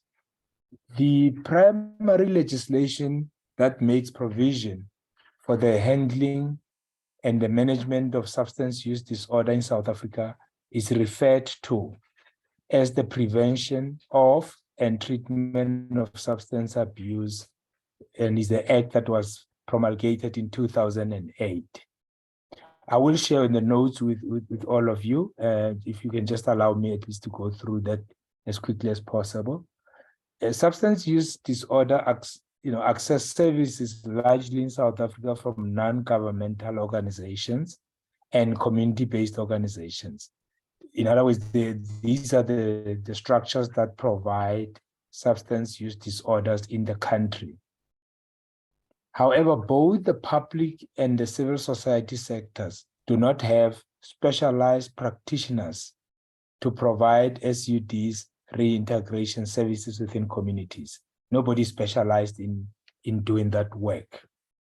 We do not have disaggregated and systematic data which is being collected and that is being available on the SUDs, particularly as part of aftercare and reintegration services in the country. So that's still an area of concern.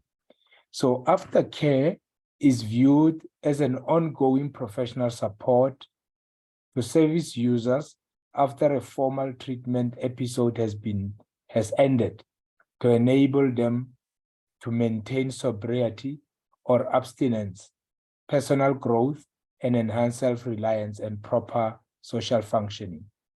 There are no norms and standards that are associated with the SUD at the moment.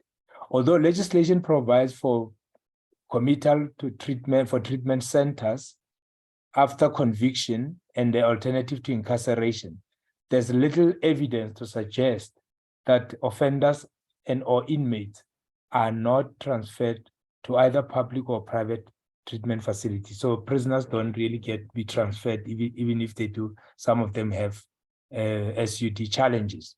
In terms of treatment facilities and halfway houses, South Africa has 9 public treatment facilities, which are government-owned across all the provinces of the country. Given the number of people who use drugs in the country, that is, of course, not enough to cater for those who require residential care free of charge. There are also halfway houses which are meant to accommodate individuals with SUD discharged from the treatment centers or those that are granted leave of absence for a period not exceeding 12 months.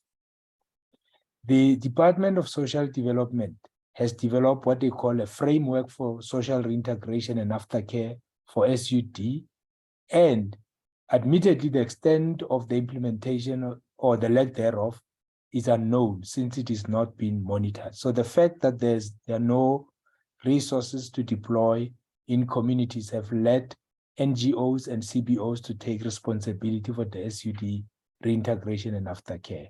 In terms of the structural and institutional arrangements, the government has, through the law of parliament, established what we call a coordinating structure for substance use and abuse in the form of Central Drug Authority, for which I serve in the executive and I was a deputy chairperson at some point, which is replicated in the other spheres of government, namely at the provincial and at the local level. So we've got these kind of structures nationally, provincially, and locally. So the makeup of the Central Drug Authority is that it's constituted by government and civil society, and those are individuals of whom are appointed by parliament. They serve a term of 5 years. So in terms of the implementation of the comprehensive intersectoral strategies in South Africa, government has put together the National Drug Master Plan, which is a plan for the next 5 years, which is a comprehensive intersectoral strategy for SUD, including the reintegration and aftercare support services for the justice-involved individuals with SUD. These strategies recognize the role of the public, the private sector, and the civil society sector, their enormous contribution to the challenge of SUD. Family involvement is central to the strategy, and increasingly, the role of various community, religious and traditional and cultural leadership is acknowledged. So in the SUD space, and serves as a protective factors in society. So there are a few suggestions that I would like to share with this panel towards the closure. The first part is an in-depth understanding of the SUD as a chronic relapsing condition. So government, civil society, and private sector must invest in educating members of the public, including families of those recovering from SUD and those at risk of addiction. There are no relapse prevention interventions that are coordinated, and there's no robust data on the relapse rates in the country at the moment. However, formidable efforts are made within the prison and the treatment facilities to train the SUD on vocational and artisanal skills. This is in realization of the high levels of poverty and inequality, which are considerable environmental factors that contribute to the SUD relapse and maintain sobriety to some. The issue of stigma and the social mobilization, community advocacy. These are the interventions that must be enhanced within the communities, using and targeting specific sectors such as the judiciary, the law enforcement practitioners, health and social development practitioners, and of course, community leaders as well. So advocacy work is what we are focusing on in relation to policy change on SUD, also to foster great cooperation of the different sectors within the substance abuse environment. So the community must develop such a comprehensive norms and standards that are associated with the SUD and ensure the quality, the safety, and the efficacy of the services that are being delivered. In relation to capacity building and adequate access to services, healthcare practitioners, social workers, key stakeholders, and volunteers must consistently receive training on SUD and relapse prevention intervention. The local drug action committees within the CDA are the key catalysts for the SUD reintegration in communities, as they are the sphere of government that has implementation resources and capabilities. With regard to the disaggregated systematic data, there is a paucity of the systematic data on SUD for justice involving individuals. It is critical that a strategic information management system is established, particularly within the departments of health and social development, to enable agile decision-making and judicious allocation of resources. Lastly, the issue of labor and employment agencies and SUD. The challenge that is posed by mental health in work environment have been extensively researched. Employers and employees alike, they suffer from some mental pressure. So it is important that we also engage employers and employees in the SUD space. So lastly, the media in South Africa has been hailed as critical to ensure the robust democratic dispensation, and have assisted to ensure accountability and deepen the civil society participation in the policymaking epochs. So it's important to meaningfully engage the media on the SUD and to educate them on the intricacies of the addiction and the chronic nature of the disease. Thank you very much. And once more, apologies that it happened at a time when we just had load shedding. Thank you very much, Elisa. Thank you so much, Professor Mahershala. Thank you for your intervention. And we are going to proceed now in Spanish. I'm going to turn to the microphone to our next speaker. Muy buenas tardes. Vamos ahorita a pasar al español y le damos la palabra a la licenciada Pamela Concha, que es experta del área de integración sociolaboral para el Servicio Nacional de Prevención y Rehabilitación del Consumo de Drogas y Alcohol, SENDA de Chile. Muy bienvenida, Pamela. Tienes el micrófono.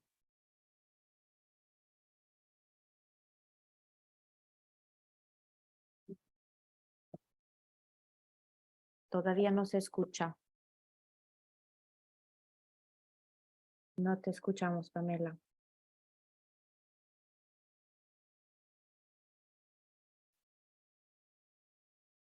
Cancelar, silenciar. Ahorita sí. Ahí sí. ¿Se ve? No. ¿No? No. Te escuchamos, pero no se ve el PowerPoint. Parece que hoy no es el mejor día de la tecnología. Sí. Todos estamos teniendo problemas. Ahorita sí se ve. Perfecto. ¿Ahí sí se ve? Sí, gracias. Sí, ya, gracias.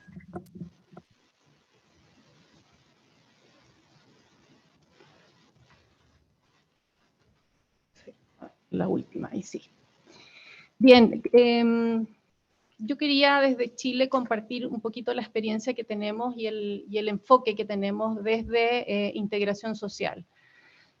Chile desde hace un tiempo tomó la decisión de desarrollar una estrategia específica de integración social, entendiendo que la incorporación laboral no era el único problema o dificultad que presentaban las personas que presentan un consumo problemático de sustancia.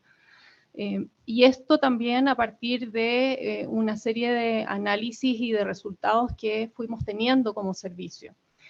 Hoy día les quiero compartir un poquito cómo llegamos a esa conclusión para que también quizás podamos de alguna manera diseminar esta idea de que la integración social también la tenemos que ver en su globalidad. Creemos que es importante poder tener una estrategia a nivel nacional donde las instituciones también puedan hacer y entregar una oferta lo suficientemente amplia como para que las personas que están en un proceso de recuperación puedan tener los apoyos necesarios para que ese proceso de recuperación sea lo mejor posible, lo más efectivo posible. Este trabajo inicia, ¿no es cierto?, con la identificación de la problemática en su génesis, y es que a partir de las experiencias de los equipos de tratamiento nos damos cuenta, ¿no es cierto?, y del análisis de datos de que existen muchas dificultades para que las personas puedan acceder a los procesos de recuperación, para que puedan mantenerse en el proceso de tratamiento y para que también una vez que egresen del proceso de tratamiento puedan mantener los logros que llegan a conseguir durante este proceso. Por lo tanto, llegamos ahí a la primera evidencia, que es que darnos cuenta de que las drogas finalmente empobrecen, desvinculan y dañan. Y estos tres elementos son fundamentales a considerar cuando pensamos en un proceso de recuperación. Otro elemento que nos fuimos dando cuenta en el servicio es que los centros de tratamiento muchas veces no podían abarcar una serie de otros elementos o complejidades que estaban asociados al consumo problemático de sustancia, y eso significaba que había que hacer una estrategia distinta, había que hacer una intervención diferente para poder abordar todos estos otros elementos que venían asociados al consumo problemático de sustancias. Había una serie de variables, de situaciones y de condiciones que acompañaban a las personas para que no pudieran acceder, para que no pudiesen mantener un proceso de tratamiento y para que no pudiesen, después de haber egresado, continuar con este proceso de recuperación. Hacemos desde el centro, desde el área de tratamiento, se decide seguir una corte de personas que estaban en procesos de tratamiento para poder mirar qué pasaba con las personas una vez egresadas del centro, y ahí empezamos a identificar entonces los primeros elementos que estaban asociados a este proceso de recuperación. Es ahí donde Senda toma la decisión y decide, ¿no es cierto? Dice, ok, aquí lo que tenemos que hacer es desarrollar un programa distinto, diferente, complementario, que pueda abordar todas estas temáticas y todos estos elementos que estamos viendo que influyen e interfieren en los procesos de recuperación. Es así que se crea inicialmente en el 2011 el programa Chile Integra, que se llamaba en ese minuto, que fue un programa piloto porque estaba basado en supuestos teóricos, ¿ya? Hicimos un análisis sociodemográfico que nos dio como resultado una evaluación de perfiles de integración social, y con esa información pudimos distinguir y determinar cuáles eran los principales elementos o capitales de recuperación o elementos para la integración social que requerían las personas que estaban en procesos de recuperación. Entonces ahí diseñamos un instrumento que le llamamos hoy día el diagnóstico global de necesidades de integración social, que está incorporado en los sistemas de registros de los centros de tratamiento a lo largo del país, y que de alguna manera permite que los equipos de tratamiento puedan identificar cuáles son las principales necesidades de integración social, y estas necesidades puedan ser incorporadas en los procesos de tratamiento, en su plan de tratamiento individual. Y es así que Chile Integra empieza entonces a desarrollar una serie de elementos y va tomando decisiones respecto a cuáles son los componentes o los ámbitos en los que considera que es necesario apuntar y empezar a desarrollar una oferta programática. En 2012 se empieza a analizar la experiencia comparada, la experiencia internacional, la evidencia que existe en el desarrollo de viviendas de apoyo a la integración social, y ahí nos ayudó también la Universidad Católica de Valparaíso. En el mismo año también la Fundación Chile nos entrega también una consultoría para el diseño y la implementación de un programa de orientación sociolaboral. Es ahí donde empieza un poco la génesis de este gran programa que está focalizado en desarrollar una estrategia para la integración social. Cuando decidimos instalarnos, entonces establecemos 4 ámbitos que son primordiales y que se identifican como los principales y que tienen una influencia directa en los procesos de recuperación, que es el acceso a una vivienda o un lugar seguro desde donde poder continuar los procesos de recuperación, el acceso al empleo, que es lo que nos permite, ¿no es cierto?, no solamente tener una remuneración, sino que también poder acceder y tener un nivel de vida lo suficientemente aceptable y seguro.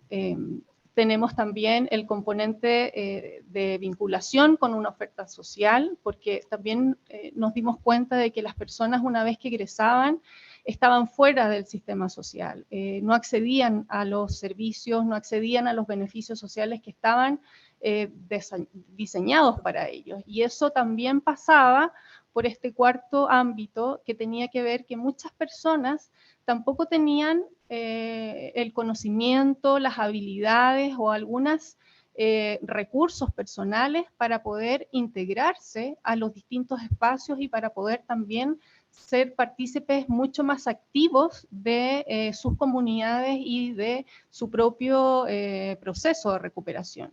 Hay una serie de competencias que también ahí identificamos como la necesidad de las competencias de comunicación, las competencias para gestionar de manera autónoma a través de la iniciativa. La autonomía en sí es un elemento que es necesario reforzar durante los procesos de recuperación, y también el poder desarrollar y habilitar en las personas algunas competencias asociadas al manejo de situaciones complejas. Y es así que el área de integración social, Chile Integra en ese tiempo, se implementa en 4 regiones el 2012 y el 2013 se suma una quinta, que es donde estamos en la actualidad, y que si bien son poquitas regiones, en estas regiones se aloja por lo menos el 65% de la población total de adultos que están en centros de tratamiento. Y aquí un poquito para graficar el desarrollo del área. Una vez que el 2012 se comienza a implementar Chile Integra, es necesario ahí hacer una evaluación de cómo vamos a implementar y cómo podemos diseñar una estrategia de integración social. A partir de esa estrategia se diseñan, ¿no es cierto?, la oferta laboral del programa de orientación sociolaboral, de las viviendas de apoyo a la integración, una metodología que se llama SIAM, perdón, y también todo el trabajo que hacen los encargados regionales en las oficinas regionales para la articulación de las redes públicas y privadas a propósito de esta estrategia de integración social. Es así que el 2017 empezamos, se hace una reformulación y ya dejamos de ser un programa piloto, dejamos de estar basados en supuestos y pasamos a poder definir un programa de integración social para población adulta, donde ya establecimos que estos 4 ámbitos son los principales ámbitos para poder apoyar de manera más efectiva los procesos de recuperación. Incorporamos sistemas de registro porque creemos que son fundamentales también para poder acceder a la información, para poder monitorear los resultados y poder también desarrollar conocimiento a partir de también el desarrollo que estaban teniendo nuestros distintos componentes.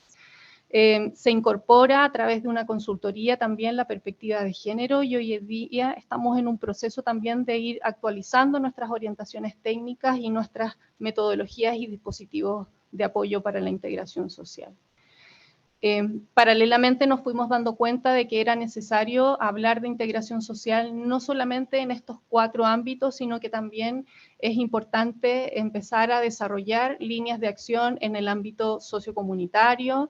En el ámbito de la población adolescente también hay una gran necesidad de poder mirar y ver también, hacer este mismo ejercicio de ver cuáles son los elementos que requieren los adolescentes para que podamos apoyar estos procesos de recuperación, para que puedan salir del ámbito del consumo de sustancias y puedan integrarse de mucho mejor manera a la sociedad. Vemos que el estigma también es súper importante. Nosotros tenemos hasta el día de hoy desarrollado un programa y un plan nacional de estigma, que estamos en proceso también de revisión. Todavía no se implementa 100%, pero también hemos visto que el tema del estigma es muy importante, sobre todo cuando empezamos a trabajar en las redes y en las redes privadas mucho más. Y hoy en día también estamos empezando a desarrollar y a mirar un diseño, estamos trabajando en un diseño de un programa basado en recuperación, basado en pares, ¿ya? Que es un programa bastante interesante, que no les voy a contar mucho porque estamos ahí recién empezando a mirarlo, pero también nos estamos dando cuenta que el proceso de recuperación claramente no termina al egreso del centro de tratamiento, y es necesario que estos apoyos y estos programas que hemos ido desarrollando puedan estar mucho más integrados en la comunidad, las personas puedan ser también acompañadas quizás por un par. Hay evidencia de que ese tipo de acompañamiento es bastante efectivo, por lo tanto también estamos dando una vuelta y mirando cómo podemos de alguna manera desarrollar un programa específico para acompañar estos procesos de recuperación más en el mediano y largo plazo. Y desde ahí la orientación sociolaboral también ha tenido un desarrollo desde su diseño inicial, también pasamos por periodos de pilotaje, de actualización, de diseño metodológico, y ahí la importancia de la conexión con los equipos. Los equipos necesitan saber qué tienen que hacer y qué no tienen que hacer. Nosotros tenemos un programa paralelo y que es complementario al centro de tratamiento, por lo tanto, el equipo de orientación sociolaboral tiene que coordinarse con el equipo de tratamiento y tiene que también tener súper claro cuál es el límite de su intervención para que también no podamos hacer una buena intervención ahí complementaria. Hemos desarrollado una metodología que hoy en día también la hemos actualizado y también hemos ido incorporando la perspectiva de género. Creemos que eso también ha sido súper importante, sobre todo cuando estamos hablando de inclusión sociolaboral en hombres y en mujeres. Hay unas diferencias que son fundamentales y las redes también son distintas cuando pensamos en la incorporación laboral de hombres y mujeres.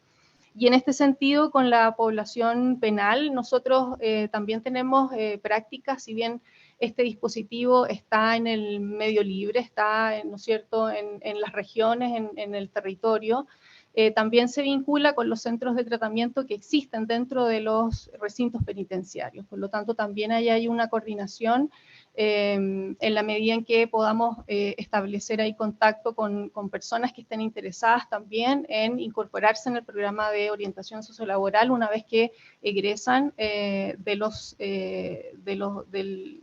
servicio penal. Eso por ahora. Nosotros como desde la orientación sociolaboral, hoy día tenemos un programa que está bastante robusto en términos conceptuales, en términos metodológicos. Hemos incorporado un sistema de asesorías porque creemos que también es importante acompañar a los equipos. Es necesario mirar y establecer indicadores de resultados para que también vayamos viendo cuáles son las necesidades y las variables que necesitamos reforzar. Hay temas administrativos que también nos hemos dado cuenta que son súper importantes en cuanto a la cobertura, al presupuesto, al monitoreo de resultados.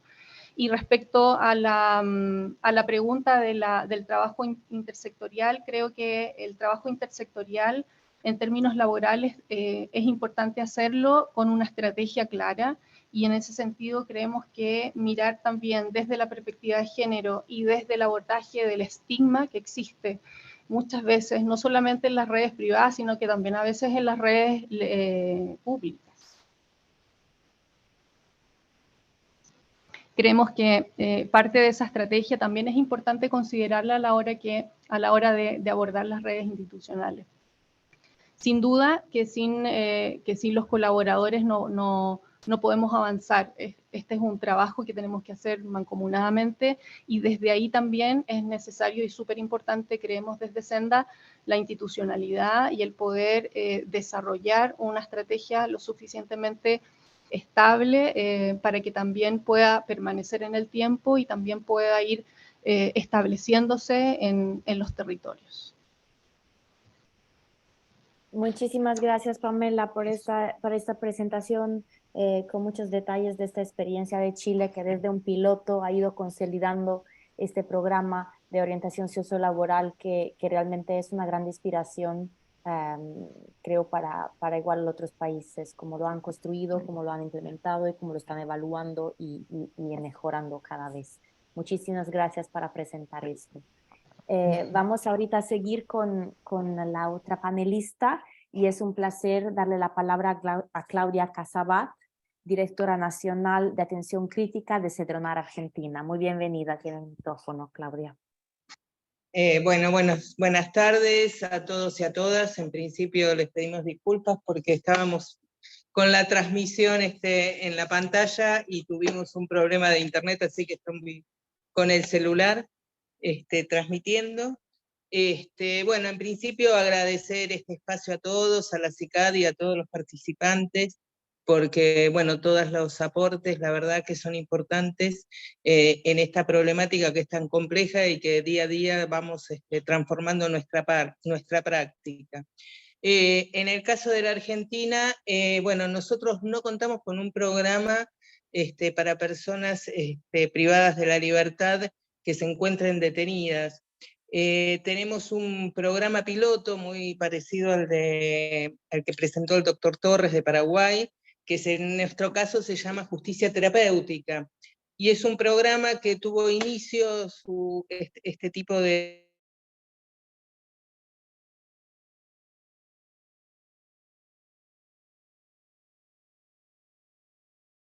Creo que se congeló Claudia. De lo que nos decía, ahorita sí, está de vuelta. Adelante, por favor. Está. Sí, no, digo que es un programa piloto que tuvo su inicio en México y que fue tomado acá por una jueza que...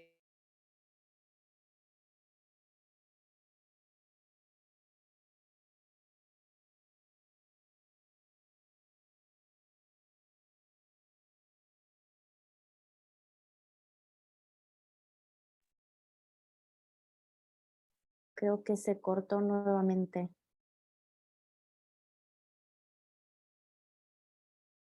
Claudia, si le parece, le damos unos minutos para que se puedan reconectar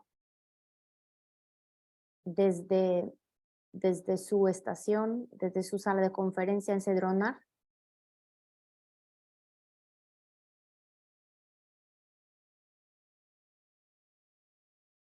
Y pasaríamos mientras a la otra ponente de este grupo.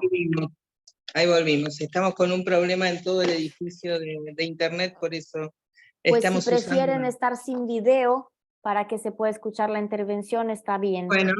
Bueno, hacemos así en todo caso. Perfecto, entonces adelante. Bueno, este es un programa que es un programa interinstitucional, ya que cuenta con el Poder Judicial, que en este caso es el Juzgado Nacional de Ejecución Penal número 5, que cuenta con un equipo interdisciplinario y una dirección de control y asistencia de ejecución penal. Y por otro lado, interviene el Poder Ejecutivo a través de Cedronar y la Dirección Nacional de Readaptación Social. El programa Justicia Terapéutica tiene como objetivo propiciar la identificación temprana de los consumidores de drogas, ofreciéndole acceso inmediato a un tratamiento, bajo la supervisión de un juez como agente terapéutico y comprometido en la búsqueda de una solución del conflicto subyacente. Y por otro lado, implementar un tratamiento integral tendiente a reducir el consumo de sustancias psicoactivas y evitar la reiteración de conductas delictivas, favoreciendo la integración social de los participantes. El programa Justicia Terapéutica está destinado a personas que se encuentran en proceso o condenados en suspensos, que hayan cometido delitos relacionados con las drogas. Recientemente se comenzaron a incorporar personas que transitan una libertad anticipada. El programa tiene como criterios de elegibilidad, es decir, de quienes son parte de este programa, haber obtenido una suspensión del juicio de prueba, o sea, una probation, o la condena de ejecución condicional. Deben encontrarse en una situación de consumo problemático y por ser un perfil adecuado al tipo de tratamiento y a las modalidades de abordaje establecidas por los profesionales, por el equipo interdisciplinario. Cedronar, en este caso, que es uno de los intervinientes en este programa, cuenta con un equipo técnico interdisciplinario que tiene a su cargo la evaluación, un diagnóstico preliminar multidisciplinario, la elección de tratamientos terapéuticos adecuados, la derivación a un dispositivo disponible dentro de la red Cedronar y el seguimiento de la evolución terapéutica. La reevaluación, en caso de ser necesaria, y la rederivación, dependiendo, digamos, cómo va llevando adelante el tratamiento, si es conveniente ese tipo de dispositivo u otro. En ese caso, el equipo interdisciplinario reevalúa a la persona y si es necesario se lo rederiva a otro dispositivo. Y la participación del Tribunal de Justicia Terapéutica y la presentación de informes. Este programa tiene distintas fases. Hay una evaluación inicial que tiene que ver con la solicitud de incorporación al programa de justicia terapéutica por el organismo que detecta un posible candidato, que puede ser la justicia o puede ser inclusive la persona, digamos, ya sea el defensor o alguien del familiar que se conecte con Cedronar, y que uno puede evaluar que digamos que es posible la incorporación de la persona. Es necesario el consentimiento de la persona que va a participar del programa, ya que es una decisión voluntaria la participación. Y la segunda fase de este programa sería la selección de la modalidad de tratamiento y dispositivo de derivación. El equipo interdisciplinario realiza primero un diagnóstico, revisa los criterios por los que fue elegido la persona y planifica un dispositivo de tratamiento adecuado. Y en esto interviene también justicia terapéutica, que define si esta persona cuenta con los criterios, digamos, del lado del punto de vista judicial. Y, digamos, hay una audiencia donde se realiza la incorporación de la persona al programa. Luego de estos se iniciaría la tercera fase del tratamiento del programa, que sería el tratamiento propiamente dicho y el seguimiento. Que esto es supervisado por el tribunal y por el equipo interdisciplinario de Cedronar. La fase final del tratamiento dentro del programa es la conclusión del tratamiento, digamos, una vez que ha finalizado la persona su tratamiento, un seguimiento de los que terminan este tratamiento por parte del equipo interdisciplinario y la inclusión en programas sociales tendientes a la reinserción social. En estos casos, nosotros trabajamos con población que se encuentran en un alto grado de vulnerabilidad social, que presentan precariedad laboral, que no han terminado los estudios secundarios en la mayoría, y el consumo de sustancias en la mayoría de los casos se presenta como una modalidad abusiva de marihuana, cocaína, pasta base y alcohol. Los casos que han presentado una evolución más favorable, tanto en el sostenimiento de este programa como en la finalización y la reinserción posterior, son aquellos que cuentan con una red familiar que acompaña este proceso. Y también en esto ha sido muy importante el dispositivo que se ha determinado para la inclusión de las personas. Nosotros contamos con casas de atención y acompañamiento comunitario y casas comunitarias convivenciales, que son programas que se encuentran a cargo de organizaciones sociales. En estos son programas que tienen un abordaje integral, es decir, que tienen en cuenta todas las dimensiones de la persona. Son espacios que cuentan con la posibilidad de que las personas puedan asistir a terminar sus estudios, como dijimos en muchos de los casos de las personas con las que nosotros trabajamos no han finalizado sus estudios, como también cuentan con talleres de capacitación.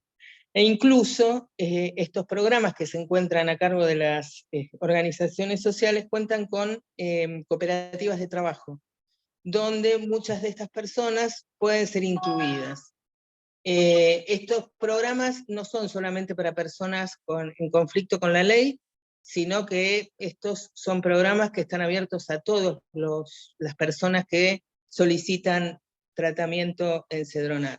Esto es lo que tiene que ver con los que están, digamos, dentro de lo que es este juzgado de ejecución penal, porque, digamos, hay otras jurisdicciones donde esta posibilidad no existe.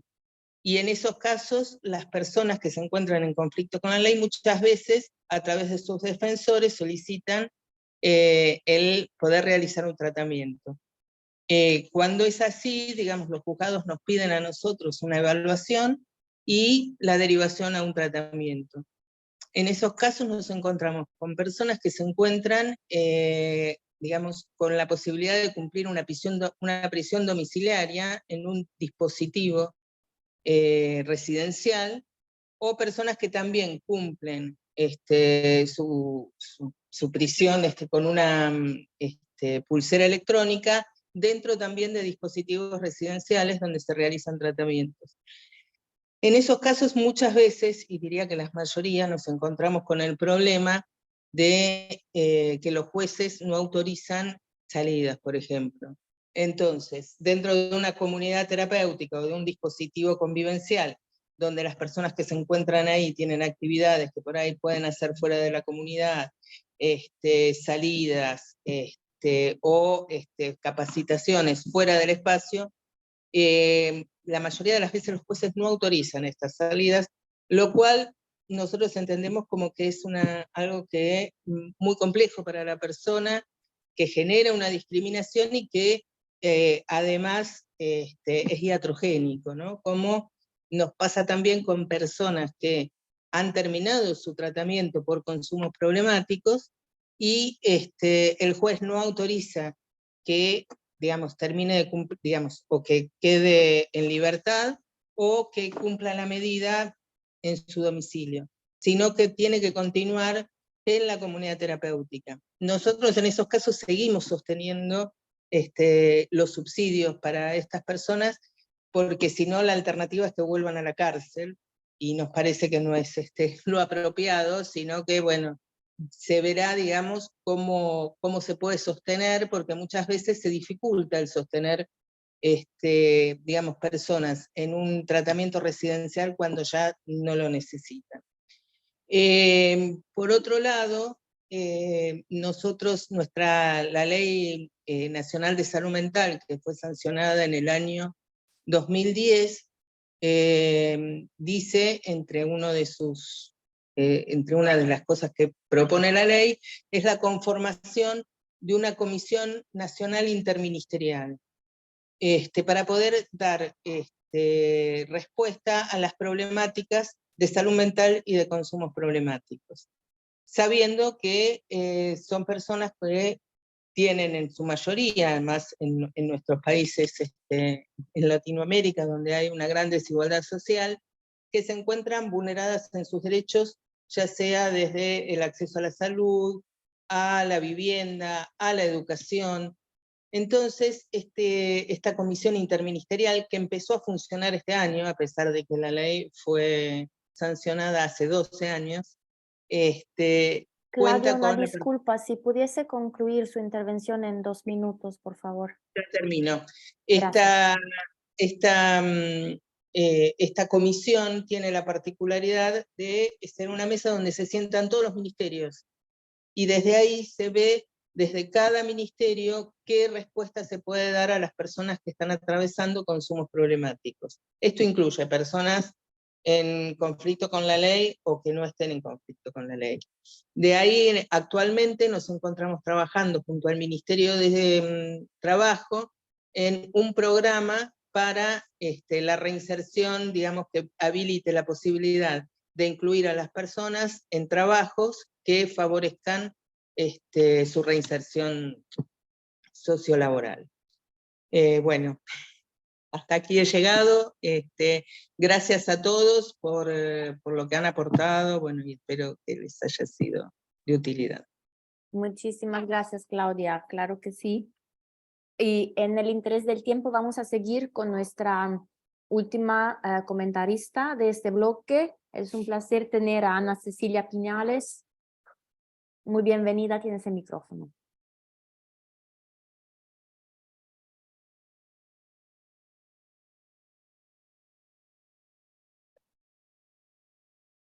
Creo que tenemos algún problema de conexión porque desapareció la señora Pinales.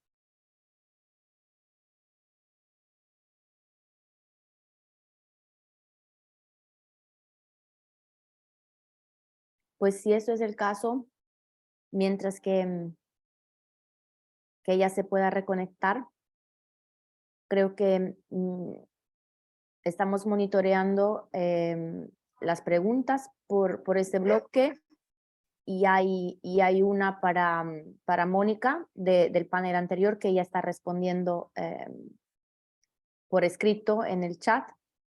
Entonces iría a continuación con el programa al bloque de discusión número 2, donde tenemos la pregunta principal de cuáles son los principales desafíos, los retos en poder alcanzar una integración social para personas en conflicto con la ley que tengan consumo problemático de sustancias. Y en este bloque de discusión tenemos el placer de darle nuevamente la bienvenida a los expertos de Uruguay. Tenemos a John Manzi y Martín Quiroz Saldaña, que nos ayudan a contestar a esta importante pregunta. Ya estás habilitado el micrófono, John. Bueno, buenas tardes para todos. Agradecer la posibilidad de participar en este intercambio. Excusar también al director general de DINALI, Martín Quiró, que no nos pudo acompañar en el día de hoy. Vamos a pasar a la presentación que tenemos preparada para este caso. No, ¿Esta? No, la de la punta. ¿Esta? Es. Bueno, la Dirección Nacional de Apoyo al Liberado es una institución pública que depende del Ministerio de Desarrollo Social. Estamos en un proceso de transición, de cambio, de estar dentro del Ministerio del Interior a pasar al Ministerio de Desarrollo Social. Baja porque PDF. va bajando. Entonces es... no, acá con las flechitas, ¿no? Sí. Allá arriba. No, ¿Dónde? Si no bajas. Con esa flechita. Ahora. Está bueno. Bueno, dentro de los objetivos de la institución está el diseño y gestión de políticas públicas en materia de apoyo a la reinserción social de las personas que egresan del sistema penitenciario. Y la coordinación de diferentes actividades. Una de las tantas y de las más importantes es el trabajo en coordinación y acompañamiento con el Instituto Nacional de Rehabilitación en lo que es la fase de pregreso para aquellas personas que están por recobrar su libertad. Nosotros trabajamos articuladamente y de muy buena manera con el INR en esa fase con aquellas personas que están a 6 meses a retornar a la sociedad.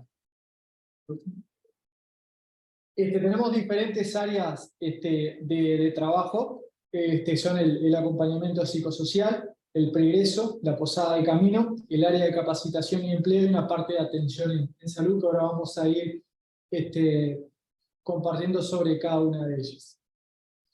En lo que es el programa de pregreso, empezó a funcionar en abril del año 2018.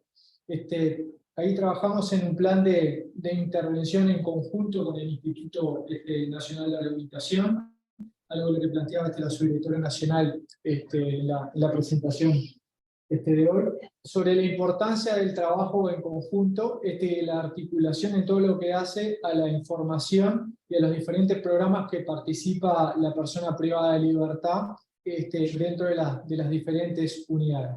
Nosotros trabajamos en 3 etapas. ¿Sí? Una es una etapa informativa, donde se trabaja de manera grupal, informando cuáles son las diferentes alternativas y oportunidades que tiene la persona luego que recobra la libertad y se aproxima a la Dirección Nacional de Apoyo al Liberado. Esto es voluntario, tanto el trabajo en la etapa de pregreso como el trabajo posterior cuando la persona recobra la libertad. También tenemos un trabajo individual en aquellas situaciones que desde la unidad o desde el equipo que concurre puede detectar situaciones que son importantes trabajar de manera pormenorizada en aquellos aspectos que hacen a la parte de salud, a las redes vinculares, familiares cuando recobra la libertad. Y un acompañamiento en todo lo que es la parte de talleres, que eso puede surgir en función a demanda de las personas privadas de libertad o también de lo que desde la Subdirección Nacional Técnica se nos pueda orientar o transmitir como necesidad de trabajo.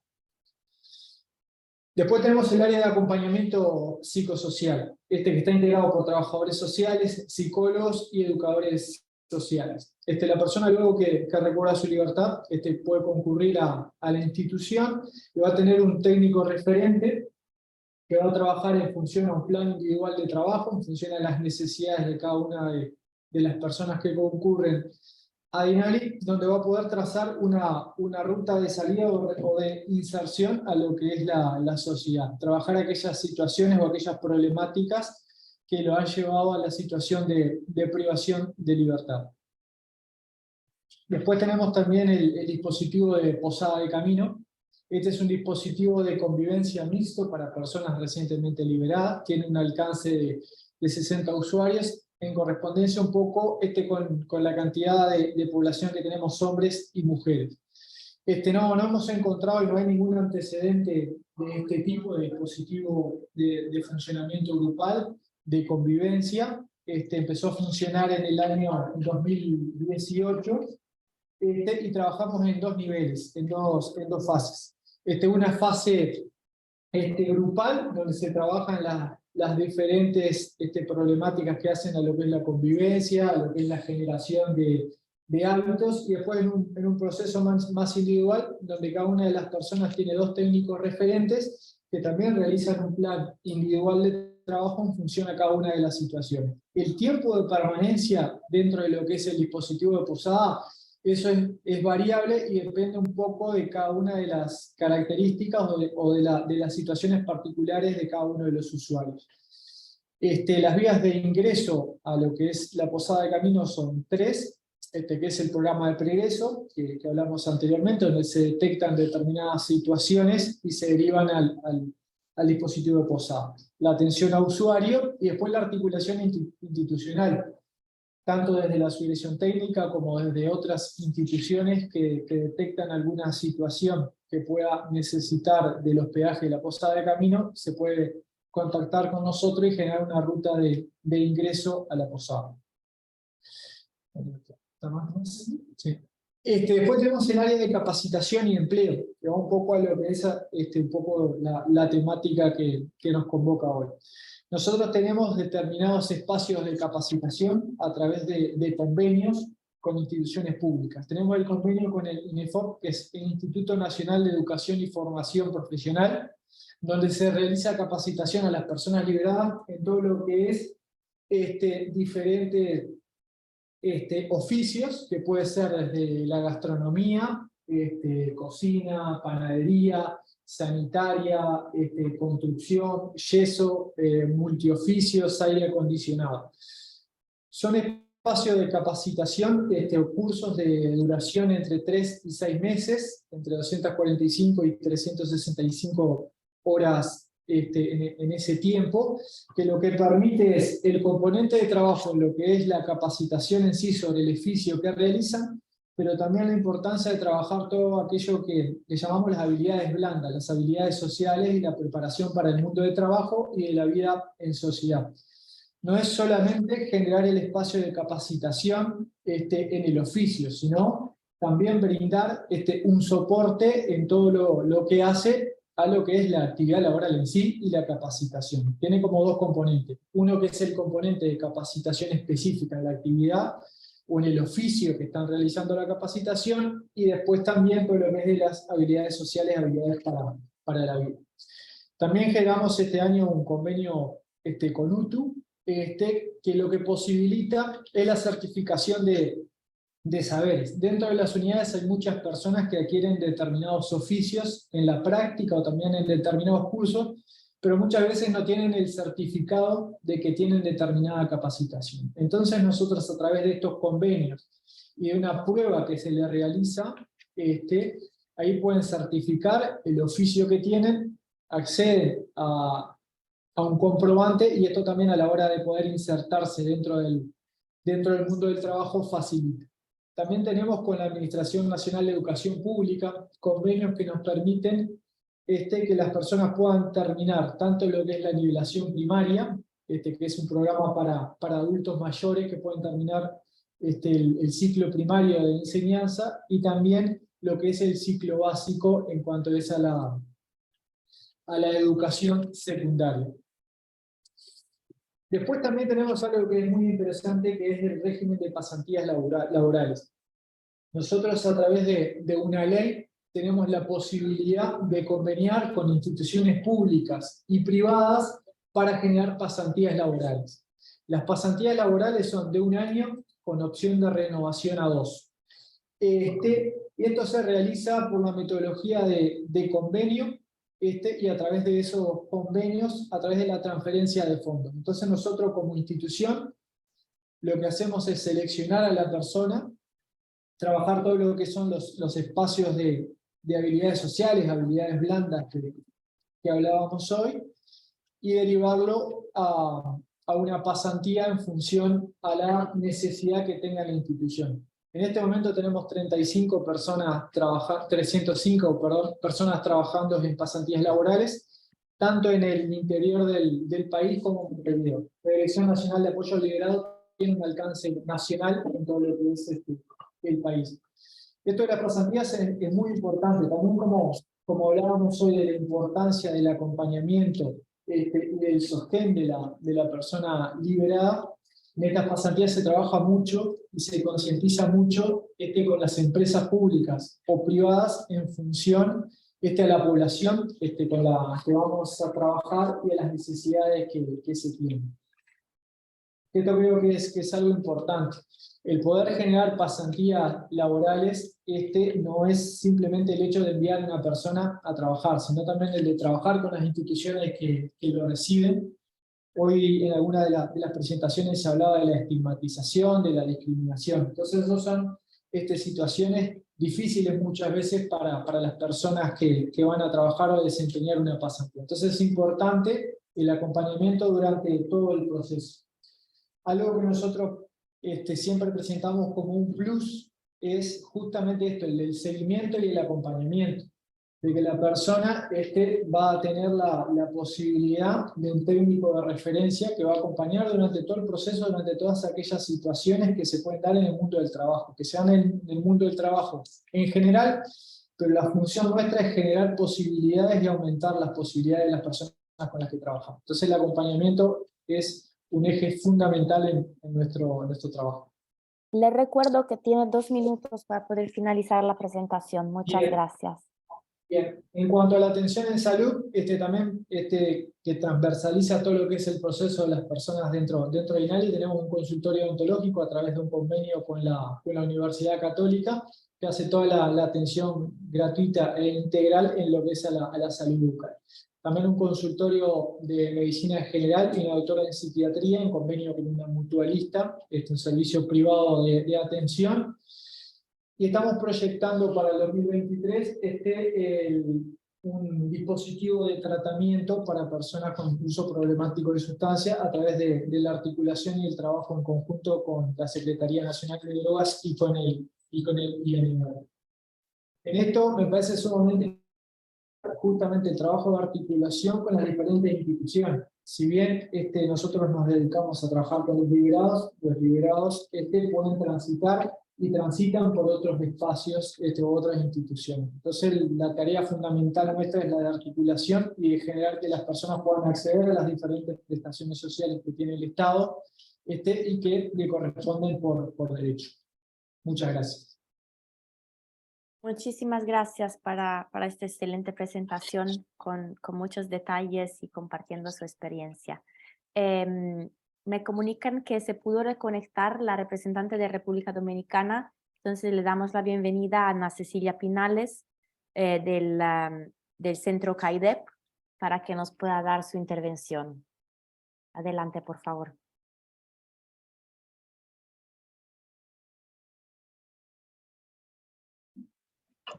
Buenas tardes. ¿Me escuchan? Perfectamente. Ah, perfecto. Disculpe los inconvenientes técnicos, pero es así. Bueno, dar la buena tarde y agradecer por la invitación en esta actividad tan enriquecedora. Para mí es un honor y un placer. Yo en esta tarde pues le voy a hablar un poquito sobre nuestro centro y de qué hacemos, cuáles son nuestros objetivos, de cuál es nuestro abordaje terapéutico y un poco de la experiencia con lo que ha sido el trabajo con el programa de tratamiento bajo supervisión judicial. Pues bien, el CAIDES es un centro integral a las dependencias que forma parte de la red de del Servicio Nacional de Salud del Ministerio de Salud Pública de nuestro país. Es el primer centro nacional que tenemos en tratamiento público, en tratamiento de sustancias, y en ese camino vamos, tratando de dar respuesta a esas personas que necesitan. Tenemos como un objetivo general contribuir, desarrollar un sistema de atención integral a personas en uso, abuso o dependencia de sustancias y otras conductas adictivas mediante el diseño y planificación de un modelo de servicio articulado a la Red General de Salud. Y tenemos como objetivos específicos, le voy a mencionar algunos, quizá de lo más importante, describir la situación actual de la atención integral y la demanda y otras necesidades de salud de la persona en uso, abuso, dependencia y otras conductas adictivas, contribuir a desarrollar mecanismos que permitan la oferta pública de servicios, identificar vías de financiamiento para estos servicios, brindar atención a personas con intoxicación, síndrome de abstinencia y otros trastornos de salud relacionados al consumo de sustancias, realizar un referimiento oportuno y adecuado, realizar acciones para prevención de los trastornos mentales relacionados con la sustancia o la adicción. Nuestro abordaje terapéutico, bueno, cabe decir que somos un centro ambulatorio, integral, interdisciplinario, que cuenta con un personal altamente capacitado, psiquiatra, psicólogo, enfermería, personal de apoyo. Este tratamiento dura aproximadamente entre 9 meses y 1 año. Y trabajamos con fases. Nuestro abordaje lo trabajamos en fase. Una primera fase que es la fase de acogida. En esta fase donde hacemos el diagnóstico, hacemos una historia clínica totalmente estructurada, una historia social, historia psiquiátrica, historia toxicológica. Además, también hacemos las evaluaciones, los screen para ver la severidad de la situación, el AUDI, el ASI, y así podemos hacer un diagnóstico más oportuno. También contamos con un contrato psicoterapéutico. Como decía una de las panelistas, no es un tratamiento obligatorio, o sea, la persona tiene que consentir de que va a asistir a este programa. Tenemos una segunda fase que es la fase de mantenimiento de la abstinencia. Ahí tenemos diferentes modalidades terapéuticas, terapia de grupo, terapia de grupo psicoeducativo, apoyo emocional, terapia de familia y la terapia individual. Todo bajo la orientación de lo que es la técnica cognitivo-conductual. Dentro también tenemos otro espacio grupal que son la terapia a familias o codependientes. Muy importante porque muchas de las personas van acompañados de un familiar y como también el familiar también tiene sus situaciones y está altamente afectado por la situación de su familiar aquejado, pues también le podemos brindar la asistencia a estas personas en toda la parte de tratamiento, tanto en la terapia individual, la terapia de grupo también. Esta terapia también se hace mediante acuerdo con los familiares. Tenemos una tercera fase que es la prevención de recaída. Ya en esta fase, pues, procuramos de que las personas estén en abstinencia total, que ya no estén en consumo. Aquí también es una terapia de grupo, psicoeducativo y apoyo emocional. Esas terapias tienen un tiempo entre 1 hora y 1 hora y media. Lo hacemos de 2 a 1 día a la semana. Y tenemos una cuarta fase, que es la fase de seguimiento o mantenimiento, reinserción social y laboral. Los usuarios están en recuperación, en abstinencia total. También trabajamos todas las modalidades terapéuticas, familia, pareja, redes de apoyo, comunidad, etcétera. Trabajamos también con los manejos de conflictos, etcétera, etcétera.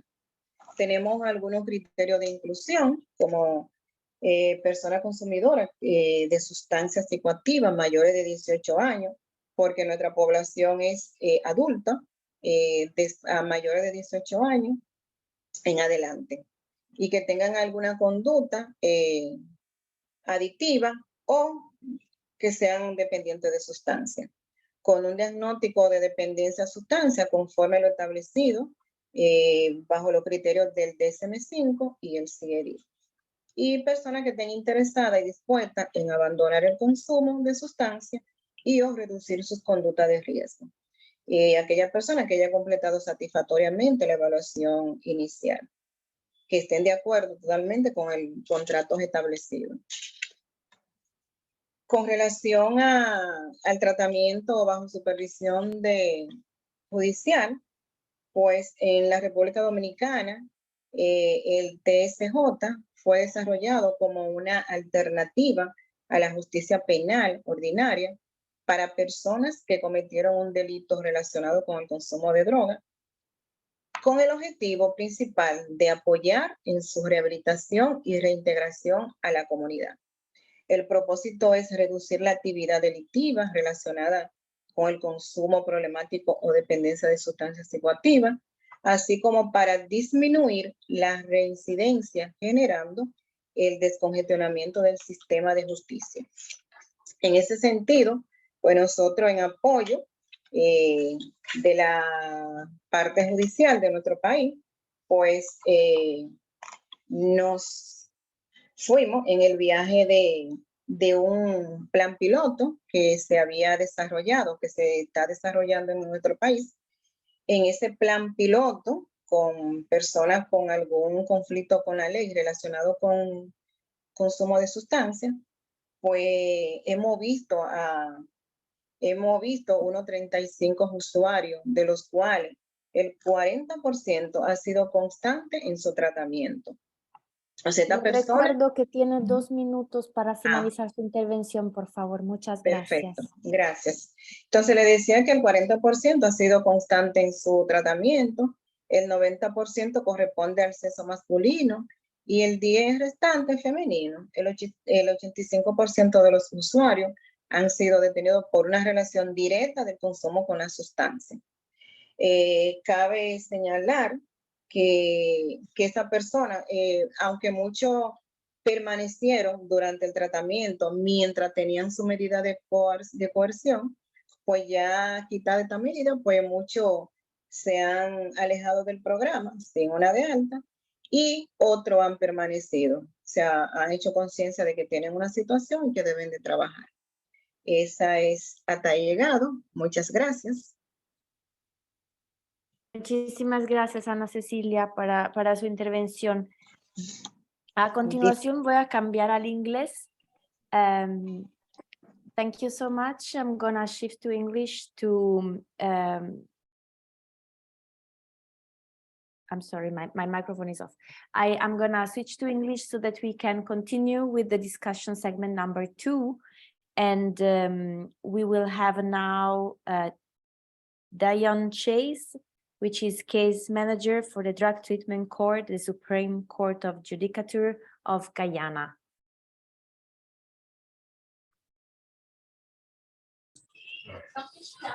Good afternoon, everyone. Are you able to hear me? Yes, we hear you. Thank you. Okay. Yes, I am presenting on behalf of the Drug Treatment Court of Guyana, as Elisa would have mentioned. However, I would not be able to put on my camera because my bandwidth is terribly low. And if I do that, possibility exists that I might be bounced off from the platform.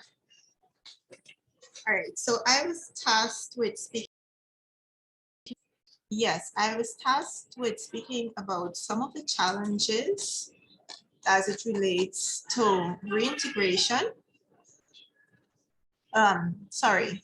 Yes, I was asked about speaking about some of the challenges as it relates to achieving social reintegration for justice involved individuals. The justice involved individuals that we come into contact, of course, are those who have substance misuse disorder. Our program is the Drug Treatment Court of Guyana. Guyana is a country that is separated into 10 administrative regions. However, the whole thing of substance misuse has been able to permeate the entire country, so all 10 regions. However, at present, we have most of our services are centralized within the capital. So that is one of our very first challenges. So persons in the outlying areas are not able to receive the needed services. Our drug treatment program is in the capital city as well. Are you hearing me? Yes, perfectly. Okay, thank you. Sorry about that. Yes, our program is in the capital city at the Georgetown Magistrates Court. And we at the court, usually we are the coordinators of the services for the program. That speaks to, we have a multidisciplinary team that provides services for the program, but the court is, their primary responsibility is coordinating these services. The services are supposed to be done in a holistic manner, so we don't just treat the substance misuse disorder of the person, we treat the person as a whole. Let me first start by just giving you a little overview of the program. Our program is supposed to provide the integration of drug treatment and rehabilitative services within the criminal justice system. And this integration facilitates the replacement of incarceration as a response to minor criminal activity and focuses on the welfare of the participants. So this is an alternative to custodial sentences for minor criminal offenses.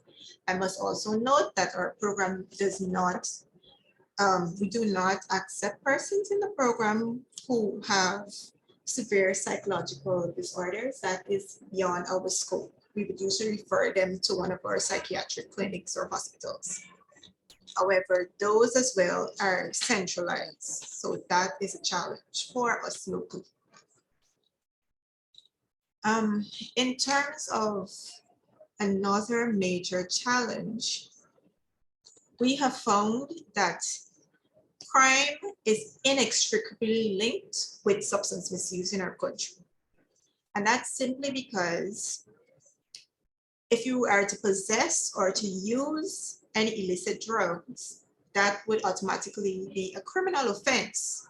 However, outside of that, persons have quite a stigma and they exercise discrimination and even social exclusion towards people who have a substance misuse disorder.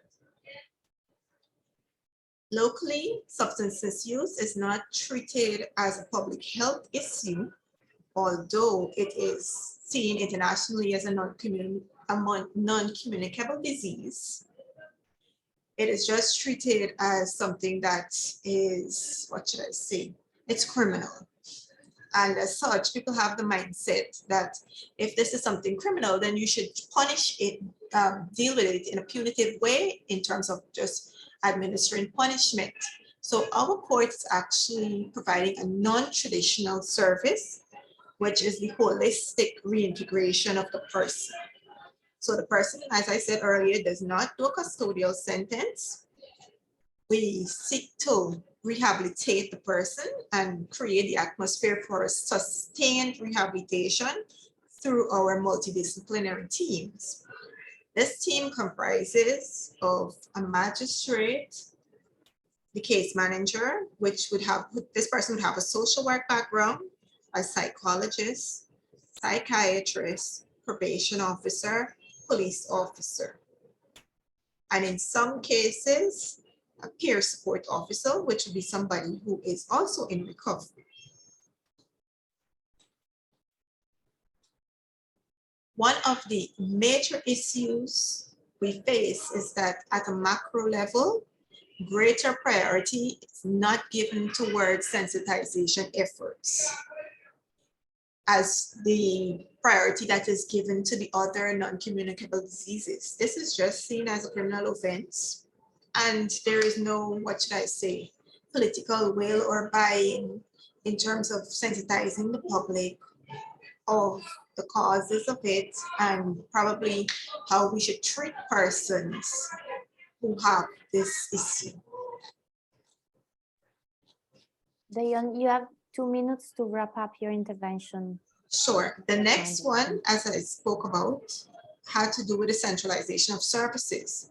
Through the Ministry of Health, they provide counseling, that is counseling to address mental health issues in terms of underlying substance misuse. It's the issues that fuel the substance misuse.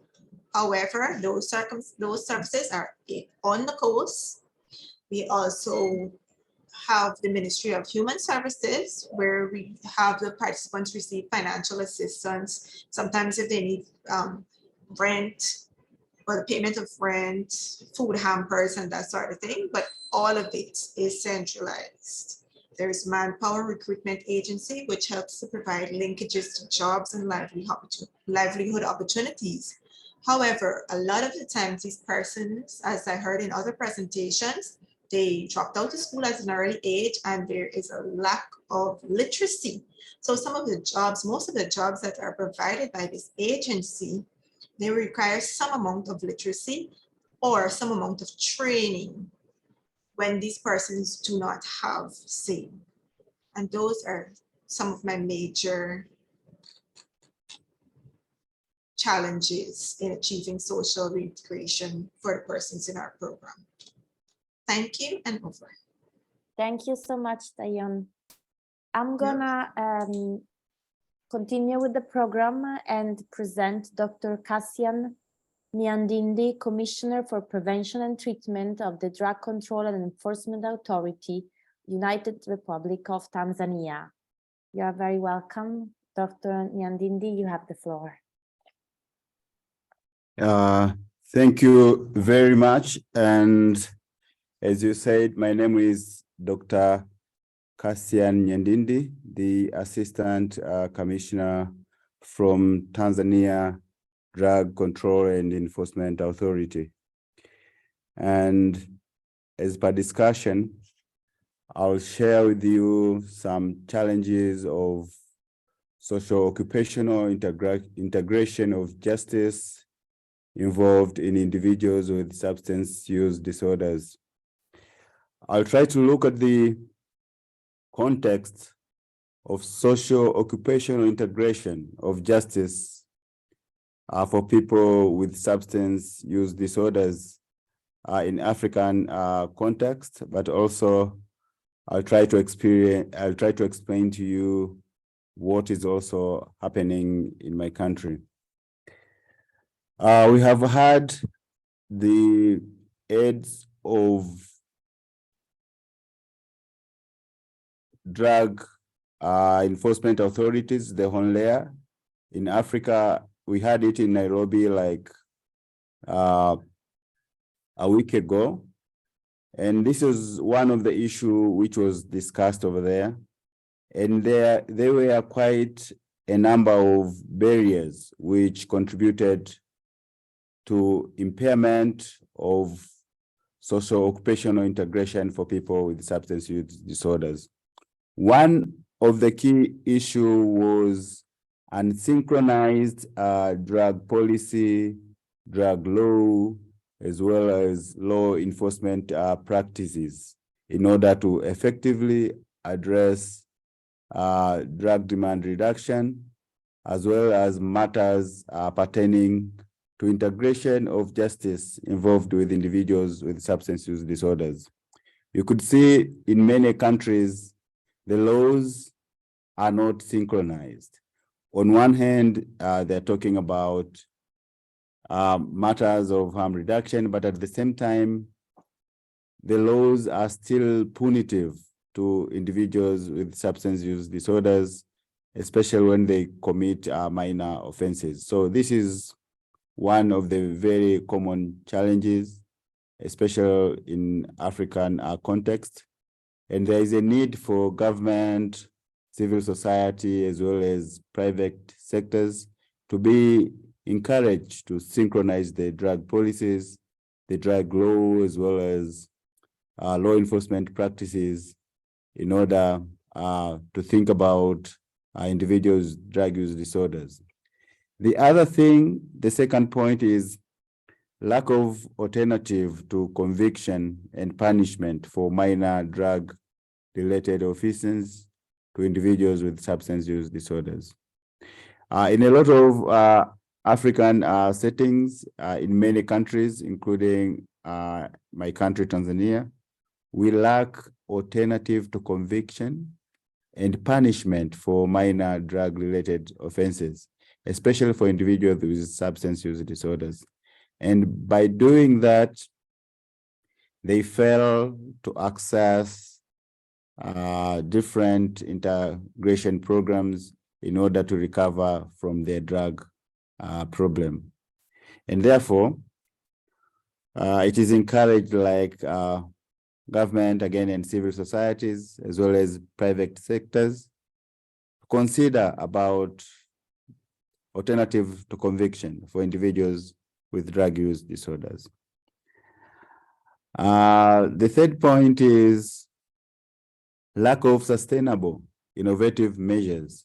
You could see there are a lot of interventions targeting individuals with drug use disorders, especially in criminal justice systems, but most of the time are spearheaded by civil organizations, by non-governmental organizations, and most of the governments, they don't put much efforts. And therefore, once these partners are not there, then the programs cannot be sustained. Thus, it's very important to think about sustainable, innovative measures. The last but one point I wanted to speak about, presence of multiple comorbidities among people with drug use disorders, especially in criminal justice system. You could see an individual with drug use disorder, but at the same time, the person is suffering from other disorders like mental illness, different mental illnesses. But sometimes we see them having more than one substance. For example, an individual has a heroin use disorder, at the same time is affected with cannabis use disorder or cocaine use disorder. So when we see multiple conditions in one time, let it be drug related or any other physical condition or mental illnesses, it becomes a challenge for integration of these individuals, especially in criminal justice system.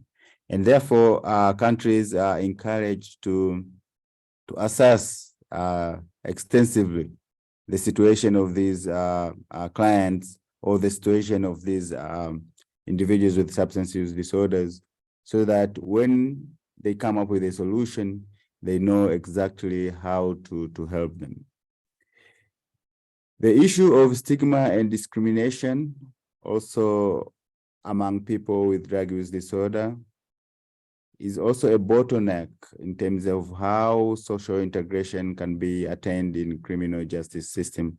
So we need also to address the issue of stigma and discrimination so that people understand drug use disorder is a chronic medical condition which needs attention, and people need to be given services, even in criminal justice system.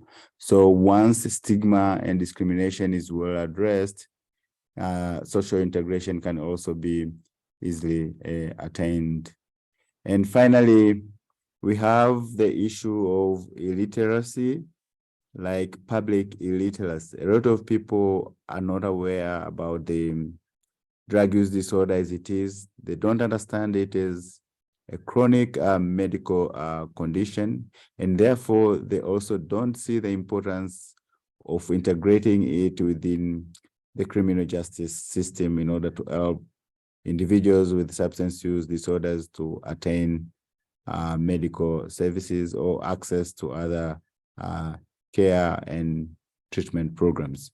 So these are some of the few issues which cut across many African countries, including my country, Tanzania, and therefore they act like challenges when we try to address socio-occupational integration among people with substance use disorders in criminal justice system. So thank you very much for organizing this meeting. And that is the end of my contribution. Thank you very much. Thank you so much, Dr. Nyandindi, for presenting so clearly all these points. And I think that you made an excellent summary of many of the key challenges that are across your region. But I feel that we can really echo your point as something that is giving us food for thought in moving ahead in this discussion. Thank you so much for your contribution. Thank you. And now I'm going to turn to our last speaker, Dr. Isaac Masille, Senior Assistant Commissioner, Head of Education and Counseling Department, Drug Enforcement Commission of Zambia. Welcome, Dr. Masille, you have the floor. Thank you very much. First and foremost, I would like to make an apology. I didn't, I was not there when we started. I had some challenges with the network, but I think now I'm okay. So my apologies for not being there in the first place. Looking at the subject of discussion today, reintegration, social reintegration of for justice involved individuals, particularly those with substance abuse. First and foremost, I want to indicate here that in my country, Zambia, reintegration programs or initiatives are very, very limited indeed. And mostly there are a few of those programs are mainly found in urban areas, especially provincial towns and major towns.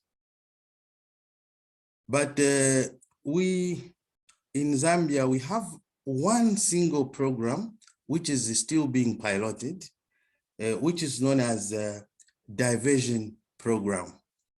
Now, the diversion program is an initiative of the Ministry of Community Development and Social Services, and it aims at getting young people who are involved in breaking the law, so that they don't go through the justice system.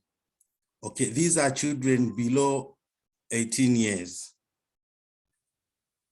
And with the enactment of the Child Code Bill in 2022, early this year, this particular program is going to be strengthened.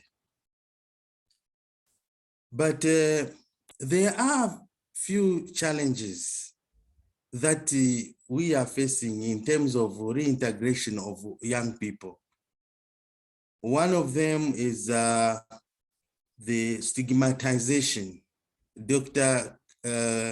Kasina talked about this. We have a problem of stigmatization. When young people go through the diversion program and they are supposed now to get back into society after successfully finishing the diversion program, usually they are labeled. They are labeled and they cannot succeed in whatever they do because the community or the society is going to label them all the time. And so even the people that we want to, the young people that we want to reintegrate after they finish the program, you find that they will internalize their label, the labels that the community is giving them. And so the labeling theory of deviance plays a big role in young people. They will start behaving according to what the community is saying they are. So that is one of the biggest challenge. Secondly, there is also resistance from the community.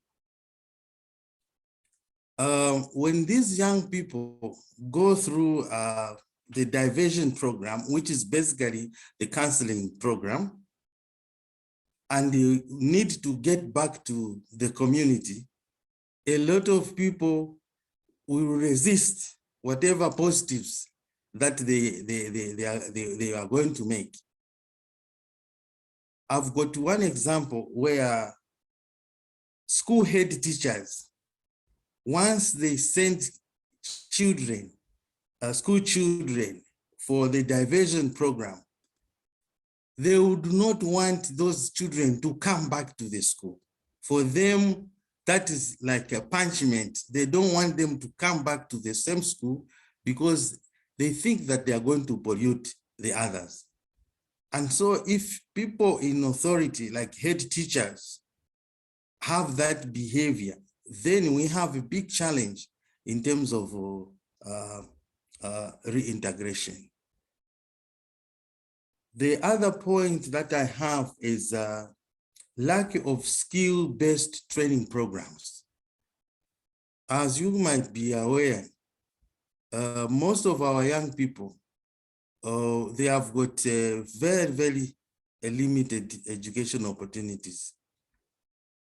And therefore, once the counseling processes are finished and we want them to get back into the community, you find that there are no skills training programs for them. Very limited indeed.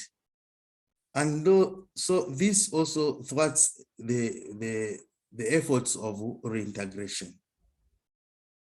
I also want to indicate here that we have lack of safe homes. You know, when young people come into conflict with the law, during the time that the processes are going on for diversion, we will need to remove them from the community where they have offended because they are in danger.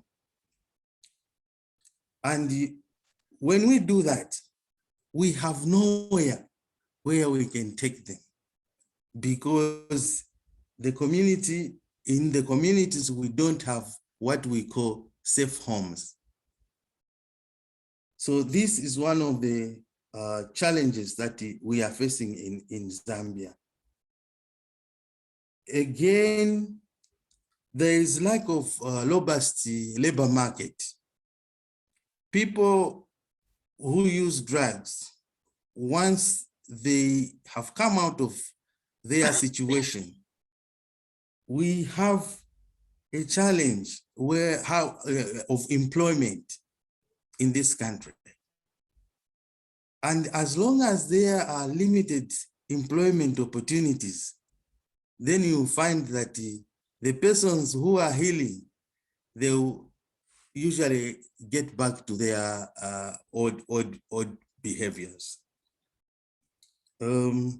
Lastly, I want also to highlight here the fact that in this country, we lack rehabilitation facilities.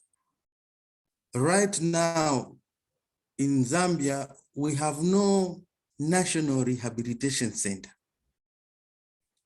And this is a major hindrance in terms of trying the process of reintegrating young people. However, I must be quick to say that we have a good political will this time, to the effect that the government has now seen it fit for us to have a national rehab center. And so my government has already put into budget some money that is going to kickstart the National Rehab Center. And us at Drug Enforcement Commission, we are spearheading the process. We have already done the flow maps of the rehab center. So I want to commend my government for thinking like that, because this is the intervention which is going to help. And I think from my experience in this work, which I have more than 20 years experience, this is basically what can hinder the processes, successful social reintegration in our country. So with that, I would like to submit and say thank you. Thank you so much, Dr. Masille, for highlighting all this important point, and congratulations to you and to your government for the new center, and we wish you all the best in this new endeavor. I thank you all, the panelists, all the commentaries, and I think that now we come to the conclusion of this event, and I have the pleasure to introduce Antonio Lomba, who is the Chief of the Institutional Strengthening Unit at CICAD, to give some final remarks in this webinar. Antonio, please, you have the floor. Thank you so much, Elisa, and thank you all. Muchísimas gracias. Paso al español. Voy a ser muy breve porque yo creo que están todas y todos muy cansados. Llevamos esto ha sido un webinario muy intenso, muchísima información. Millón de gracias a todas y a todas las que han participado con tantas experiencias. Lo dicho, ¿no? Tenía una síntesis, casi un poco de resumen, pero voy a saltármela por el bien del tiempo y de su propio descanso. Agradecerle de verdad, muy de corazón, en nombre de la Secretaría Ejecutiva de la CICAD, al Gobierno de Italia por el apoyo, a African Union por su colaboración y, por supuesto, a la comunidad de San Patrignano. Y no quisiera dejar de mencionar, eso sí, los panelistas y las panelistas de estas magníficas sesiones, de Argentina, de Chile, de República Dominicana, de Guyana, de Italia, de Kenia, de Sudáfrica, Paraguay, Tanzania, Trinidad y Tobago, Uruguay y Zambia. No son pocos. Gracias por su dedicación en el día de hoy. Elisa Rubini, muchísimas gracias por la coordinación de este evento, y a todo el equipo que está detrás del telón, a Santiago Moreno, que está también por ahí, y al resto del equipo de la CICAD, y a todos ustedes por el día de hoy. Ojalá que nos veamos pronto en otra sesión tan interesante como esta. Gracias por su tiempo, que pasen un buen día. Muchísimas gracias, Antonio. Y pues antes de cerrar esta sesión, pues voy a lanzar muy brevemente el pool con el Webinar Evaluation. Si nos pueden hacer el favor de contestar muy brevemente a esta pregunta, si esta sesión ha sido interesante y útil para su trabajo. Eso nos sirve para seguir mejorando, evaluando lo que estamos haciendo y poderle ofrecer cada vez webinarios y actividades que respondan a sus necesidades, que sean útiles en su trabajo. Entonces, muchísimas gracias por estar con nosotros el día de hoy. Antonio ya hizo todos los agradecimientos del caso, entonces pues yo le dejo para que puedan seguir su día. Tienen una agenda todos muy cerrados. Muchísimas gracias para haber dedicado este tiempo, y gracias para todas las enseñanzas que nos ayudan y nos inspiran a seguir haciendo nuestro trabajo y apoyándole en su trabajo a lo mejor que sea posible. Muchísimas gracias a todos y les mando un abrazo virtual y hasta pronto.